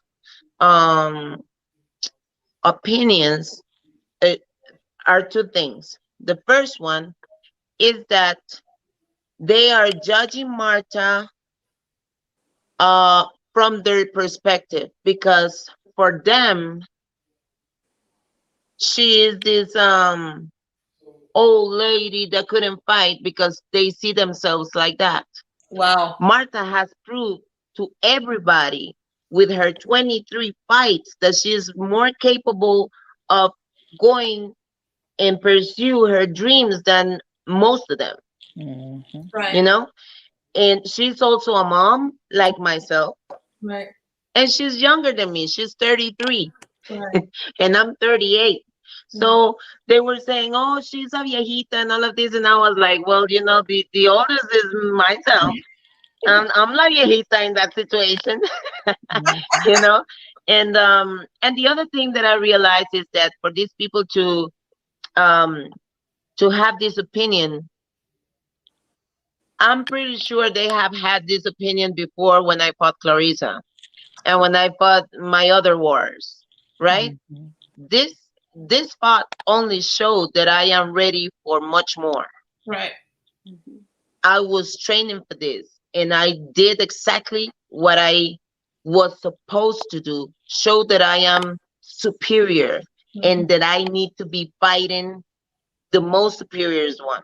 And I had to get there so that, you know, they fight me because they don't really want to fight me. Right. And the other, the last thing that I realized was I will never make these people happy, because the only way for me to make them happy is for somebody to come, beat me up, leave me there on the floor. And this is the only way they'll be relieved from whatever is it that they think, feel, or whatever. So there is nothing I can prove to them. Once I heard, if you fight with a fool and you convince him, you will gain a friend that is a fool. So what will you waste your energy on convincing and gaining fools as your friends or as your supporters? I just, you know, I have gone this far by making myself deaf to the opinions of the people that has nothing to offer, that has accomplished anything. I love it, Anna. And that Hashtag. I love it. You need to say this so everyone don't have deaf. they're not brave enough to understand, to pursue their own dreams and understand how much it takes from you to even try to get there. Not even to get there, to try to get there. And, you know, I have 3 more years left of boxing. This is what I believe. I want to make my transition. I am working right now into building the first national prevention, violence prevention center in Costa Rica, and hopefully that will be, you know, a place where all Latin America can come and certify themselves, and we be bigger someday. And this is why I have 3 years in boxing. But when I retire, if God allows me to retire, fulfilling all the goals that I have, the opinion, even today, the opinion of all of those don't matter. They had an opinion, they wrote it, they let it out, and they went back to their lives. I don't know if they have happy lives. I doubt it, because people that have happy lives don't even waste time on these things. But I don't know if they have happy lives or miserable lives or whatever. I just hope that they can find that's something that they're missing, and makes them feel so upset with the success of others, or what they believe that this person is having. Because I always say to my husband, we are a pair of limpios. We have no money. We work so hard every day, and everything, and somehow people think that we live here like royalty and that we make too much money. And when I say too much money, is because people think that we should, as an athlete, we should do good, but not that good. You know, it bothers people to see you doing well, even if you're not doing that well. You know, so I don't really care. I decided many years ago to roll with the people that can edify, with the people that can see beyond a lot of things. And the other people is all right, you know. I just hope that they find, you know, what they are destined to find. Let me put my thing, because I don't hear you guys, and it was because I had to disconnect this thing. Listen, Anna, you have, again, gems. I don't hear you, but I'm gonna get out and I'm gonna get in back again. So the volume is fixed. Can you hear me now? No, she can't. Okay. Gems. Be deaf. Roll with the people who will support you. Be deaf to the other fools. I love it. I don't know if any one of you, I love it. She's giving me life right now. I love it. Oh yeah. I love it. Can you hear us now, Anna? Yes, I do. Anna, listen, you have shared some gems here, and I see the women have gone crazy in the chat with it. You know, being deaf to the fools, roll with the people who will support you. This is what we have to do if we want to if we want to get anywhere in life. We want to ask you what's next, but I heard you talk about the Center Against Violence. Let me tell you right now, For Women International is signing up to be partnering with you in that, so we can have all our Latin American groups be able to be part of that. That is something that is necessary in all the world. So before we go, we want to remind people that we have some delicious, beautiful, awesome gifts for the first woman in the chat of Facebook and the first woman on YouTube that answers the question that we're going to ask. But before we go to the what's next, remind us, Anna, of what your titles are so that we put it out there clear. You are the champion in. Okay, so I first in 2009 became the world champion of 147 pounds, which is welter division. Then in 2010, the super welter champion. I've been a champion there from 2010 to this year, and then I moved to light heavyweight and heavyweight. So right now I'm holding the light heavyweight championship for the World Boxing Association and the heavyweight title for the World Boxing Council. So right now I have 5 belts. I want to retire with 15 belts. So we'll see. Why not? It's possible. Why not?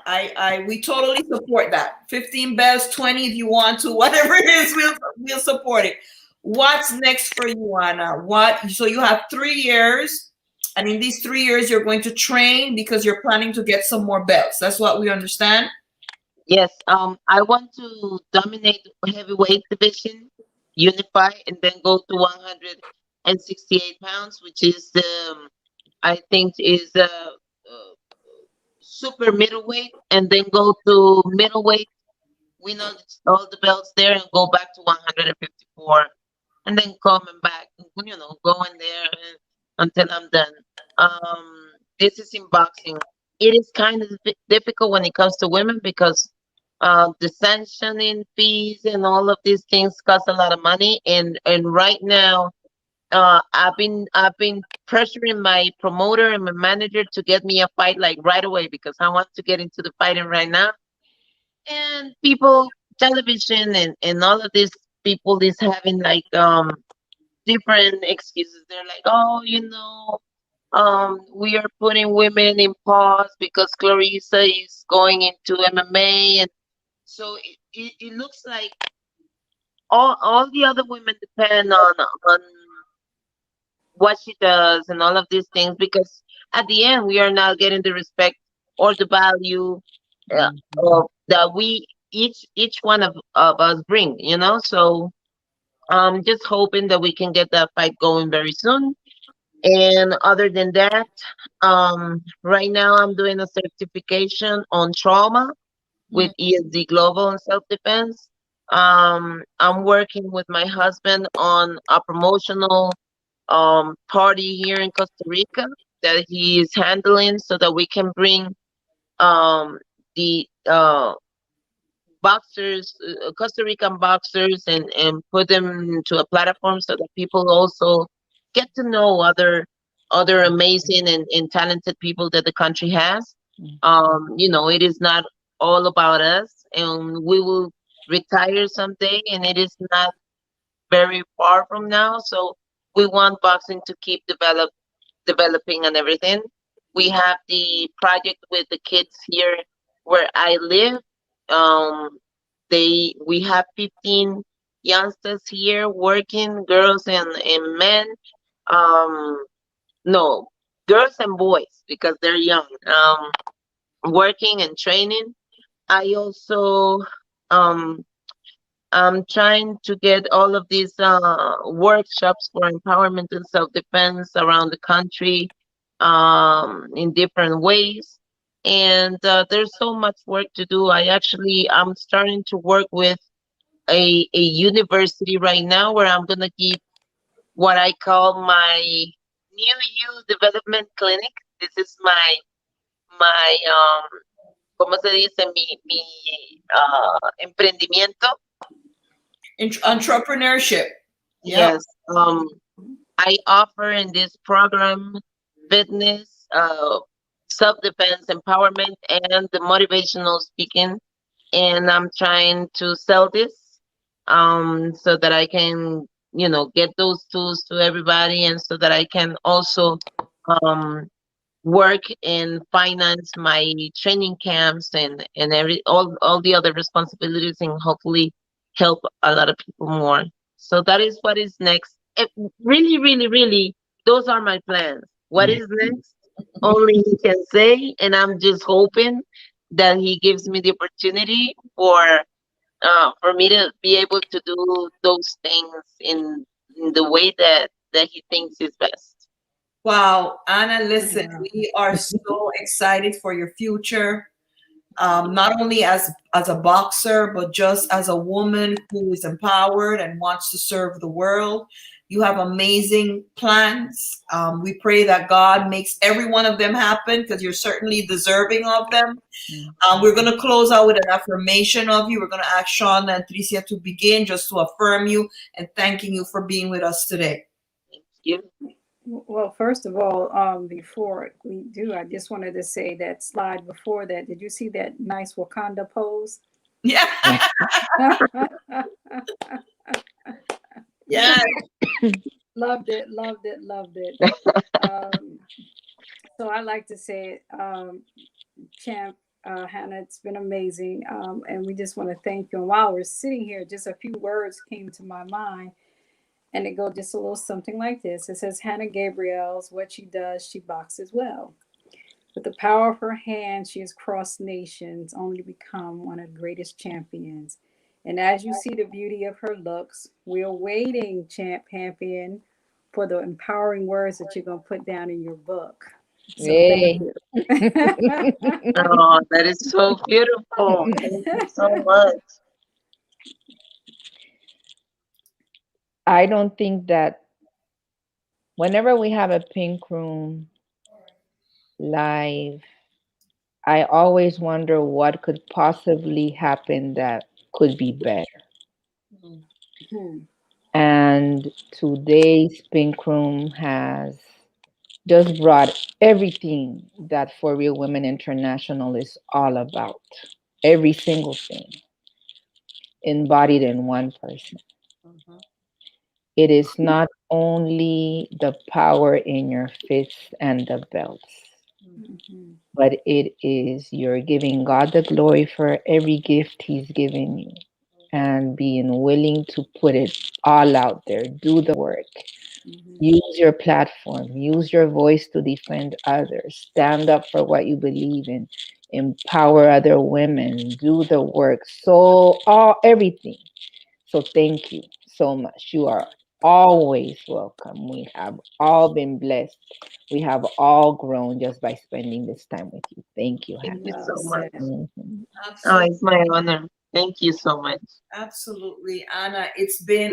Listen, the day we crossed paths, our lives became better. We thank you. You are, Tricia puts it well. Shonda said it well. I just can say that you are the full package of what a real woman is. Absolutely. It's not only, people are looking always sometimes concentrated on your looks, but it's your mental game, it's your emotional, it's your spiritual, it's the total package of how a real woman should be and how she should see herself and how she should live her life. Yes. And at your age, to be at that point, I applaud you. I thank you for the gems. I thank you for the wisdom. I thank you for allowing yourself to really empower other women and to see yourself in a broader spectrum than just Anna and her boxing, you will never, until the day you die, you will never go wrong as long as you keep all these things that you have mentioned, right? You're focused on helping others. You're focused on, hey, I know why I'm here. I have this. I really don't care what you have to say about it. This is, you will never go wrong. And I am just blessed and honored that you have this, that you have agreed to be our global ambassador for the next 3 years. And we hope that we can do so much more. I see great things coming your way. And I thank you. I really thank you for this gift of who you are.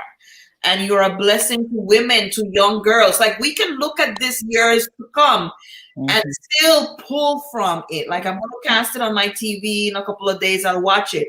There's still so much that I know I get when I see it. So thank you so much. And all the best to you. Everything that is coming to you, and potato chips and everything else, orange juice, anything else that needs to come to you. Thank you so much.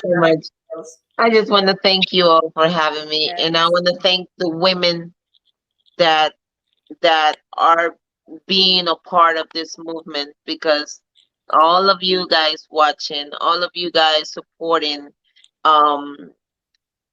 this real woman concept. It's what makes it big, you know. It's a space where we give ourselves the opportunity to find out, or to actually recognize, that we are much more alike than what we think. We always think there's many things that, you know, makes us different, but there is so much more that makes us the same. And I just want to thank you all for listening, for staying here. It is my blessing, and the glory belongs to God, because really and truly, the only reason why whatever comes out of my mouth could be edifying at some point is because He is the creator of all of this. And I'm just very, very, very honored to serve as a tool so that I can bring that to your knowledge. I love you all, and it is my privilege also to be your ambassador, and you can count on me on whatever you want. And please, please, please be safe. Use your voice. Don't be silent. That was the main thing, subject here. Don't be silent. Not against injustice, and not only about, you know, the things that happen in life, but also don't be silent with who you are, what you want, all of these things that will make you whole. Your voice matter, your dreams matter, your heart and your soul and your spirit, it matters. So please give yourself the opportunity, and thank you again for having me. It has been a pleasure. It's been also a space for me to receive all of these kind comments and words that only makes my heart very, very happy. So thank you very much. Thank you, Anna. You have a great day back in Costa Rica. I think this evening too. Enjoy the rest of your evening. Say to your wonderful husband, hugs to your beautiful daughter. Stay safe. You too. Bye-bye. Bye-bye. Fantastic. That's all I can say. Fantastic. We're not going to go through everything that we had planned for tonight. We had some great news for the world, but we're meeting next week. We just want to share with you some quick announcements of what's going on in For Real Women. There is a walk on the 23rd of March. Before I go to there, yesterday, our For Real Women in Florida had an event for young women. We want to shout out the Florida team. Great work there yesterday for young girls. I am beautiful. I am fearfully made. I am confident. Congratulations to Team Florida. Then we have our group in California. They're having a walk on the 23rd of May, 6 a.m. They're going all the way up to Suicide Rock in Idlewood. Please make sure you reach out to Patty Kuyan, Patty at 4rwi.org for more information. Patty at 4rwi.org for more information. And our team in Limon, Costa Rica, they're going to have a panel talking about mental health, for your teeth, detection of cancer, and they're going to have Anne Salmon Hanson and Gladys Lawrence Perez with them. This is on the 23rd, Sunday the 23rd from 2 to 4 p.m. You can email Stephanie at 4rwi.org. That's STEPHANIE at 4rwi.org. That's the Le Monde team. Join them. And then we have our lots of activity going on for real women. Love it. We have our Queens team. Our Queens team is going to have Jacqueline Selesky, well-known Zumba, yoga, exercise instructor at Brookville Park in Queens at the entrance of 147th and Brookville on Sunday, May 23rd from 9 a.m. to 12 noon. You can meet them there. It's going to be free. COVID testing, health screening, and a free class with this instructor, this professional instructor. And on June 5th, we have our annual Project Femme Hygiene and Health Check will be taking place at Flagstone Family Center for the women and girls who live in that shelter. If you want to offer or donate to this cause, you can also reach out to the For Real Women International Women of Team Brooklyn. And our walk is not over. We end on the 28th, so you can still log in those walk steps and send them to us. And we're up until the 28th. We'll be reporting all the steps. News from the world of women, we will report that to you on next week. For now, what we want to share with you is that our next Pink Room, and we had a lot of news in the world of women. We will not end. Some really good stuff, but I'm proposing that we share that next week. Agreed. That we share it next week. All those information. Next week, we're having, on Saturday, May 22nd, we're having Dr. Shauna K. Denham Wilkes. She's going to be talking about why silence is killing women and what we need to do about it. Why silence is killing women and what we need to do about it. Dr. Wilkes is in charge of patient care at a huge hospital here in Brooklyn. She definitely sees that every day, and she will be talking with us a little bit about what we need to do about it. So here's the question of the week. Let's see which one answers first in Facebook and which one answers first in YouTube. Which two divisions is Anna Gabriels a champion in today? She mentioned 5. We want you to mention 2. First person to answer after you're being recognized, you will be the winner of these fantastic homemade from Nature Shore face scrub lavender foaming soap. Please type in 2 divisions. She has 5 belts. 2 divisions where she's a champion today. Who will be the first? First person on Facebook, first person on YouTube. Are people typing? Are you there? Yes, they are. I see them there. Can you remember? Once there goes Maricela. Maricela, good. There we go, Maricela. So Maricela Garcia, please email us to pinkroom@4rwi.org with your address so that we can mail these fantastic gifts to you. And ladies, as you see, I have more gifts.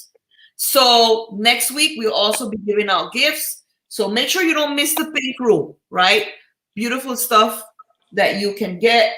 And we want to end with our community checklist as we usually do each week. So Tricia, take it.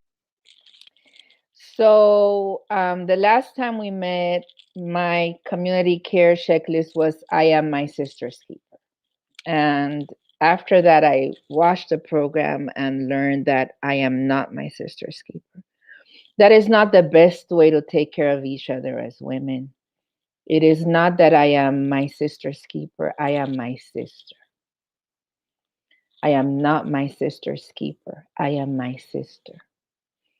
And when we see women as we see ourselves, when we see other women as we see ourselves, we're able to put ourselves in their shoes. We're able to put them in our shoes.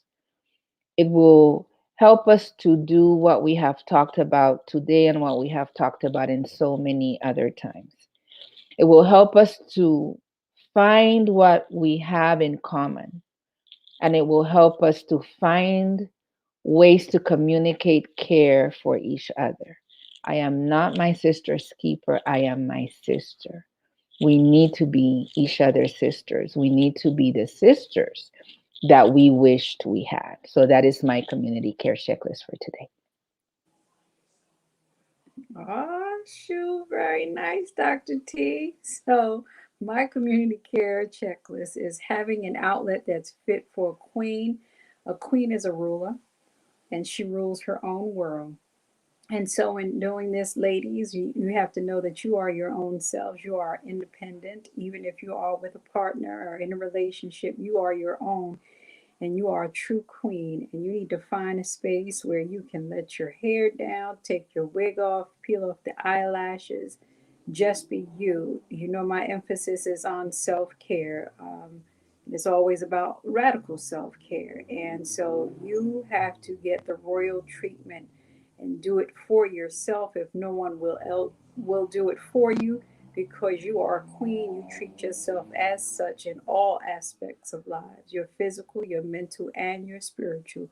You find an outlet where you can just be you and make your own decisions and make your own rules for you, by you, and about you, and be well in the process. Thank you so much, Shonda. So my third community care for you this week is we're not imposters. You've heard about the imposter syndrome, which basically means that you go into a space and you feel that you don't belong, and you feel that you don't have the skills, you feel that you're not up to the other people, that you don't fit in. We're not imposters, I want to share with you. In fact, we are treated as imposters because guess what? You are enough. You are enough just as you are.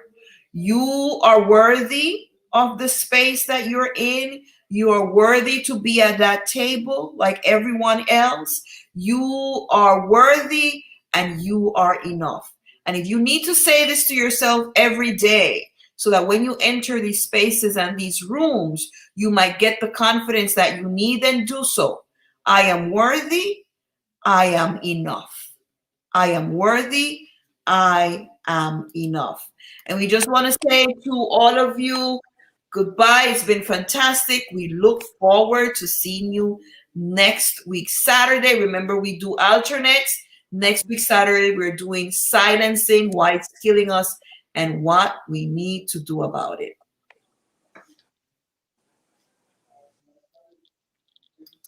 And we'll see you next time in the Pink Room. The Pink Room is a produced resource of For Real Women International, Inc., a non-profit organization with headquarters in New York and affiliates in the United States, Latin America, and the Caribbean. The views expressed here by hostesses and guests do not necessarily represent the philosophy of For Real Women International, its affiliates, members, and board of directors.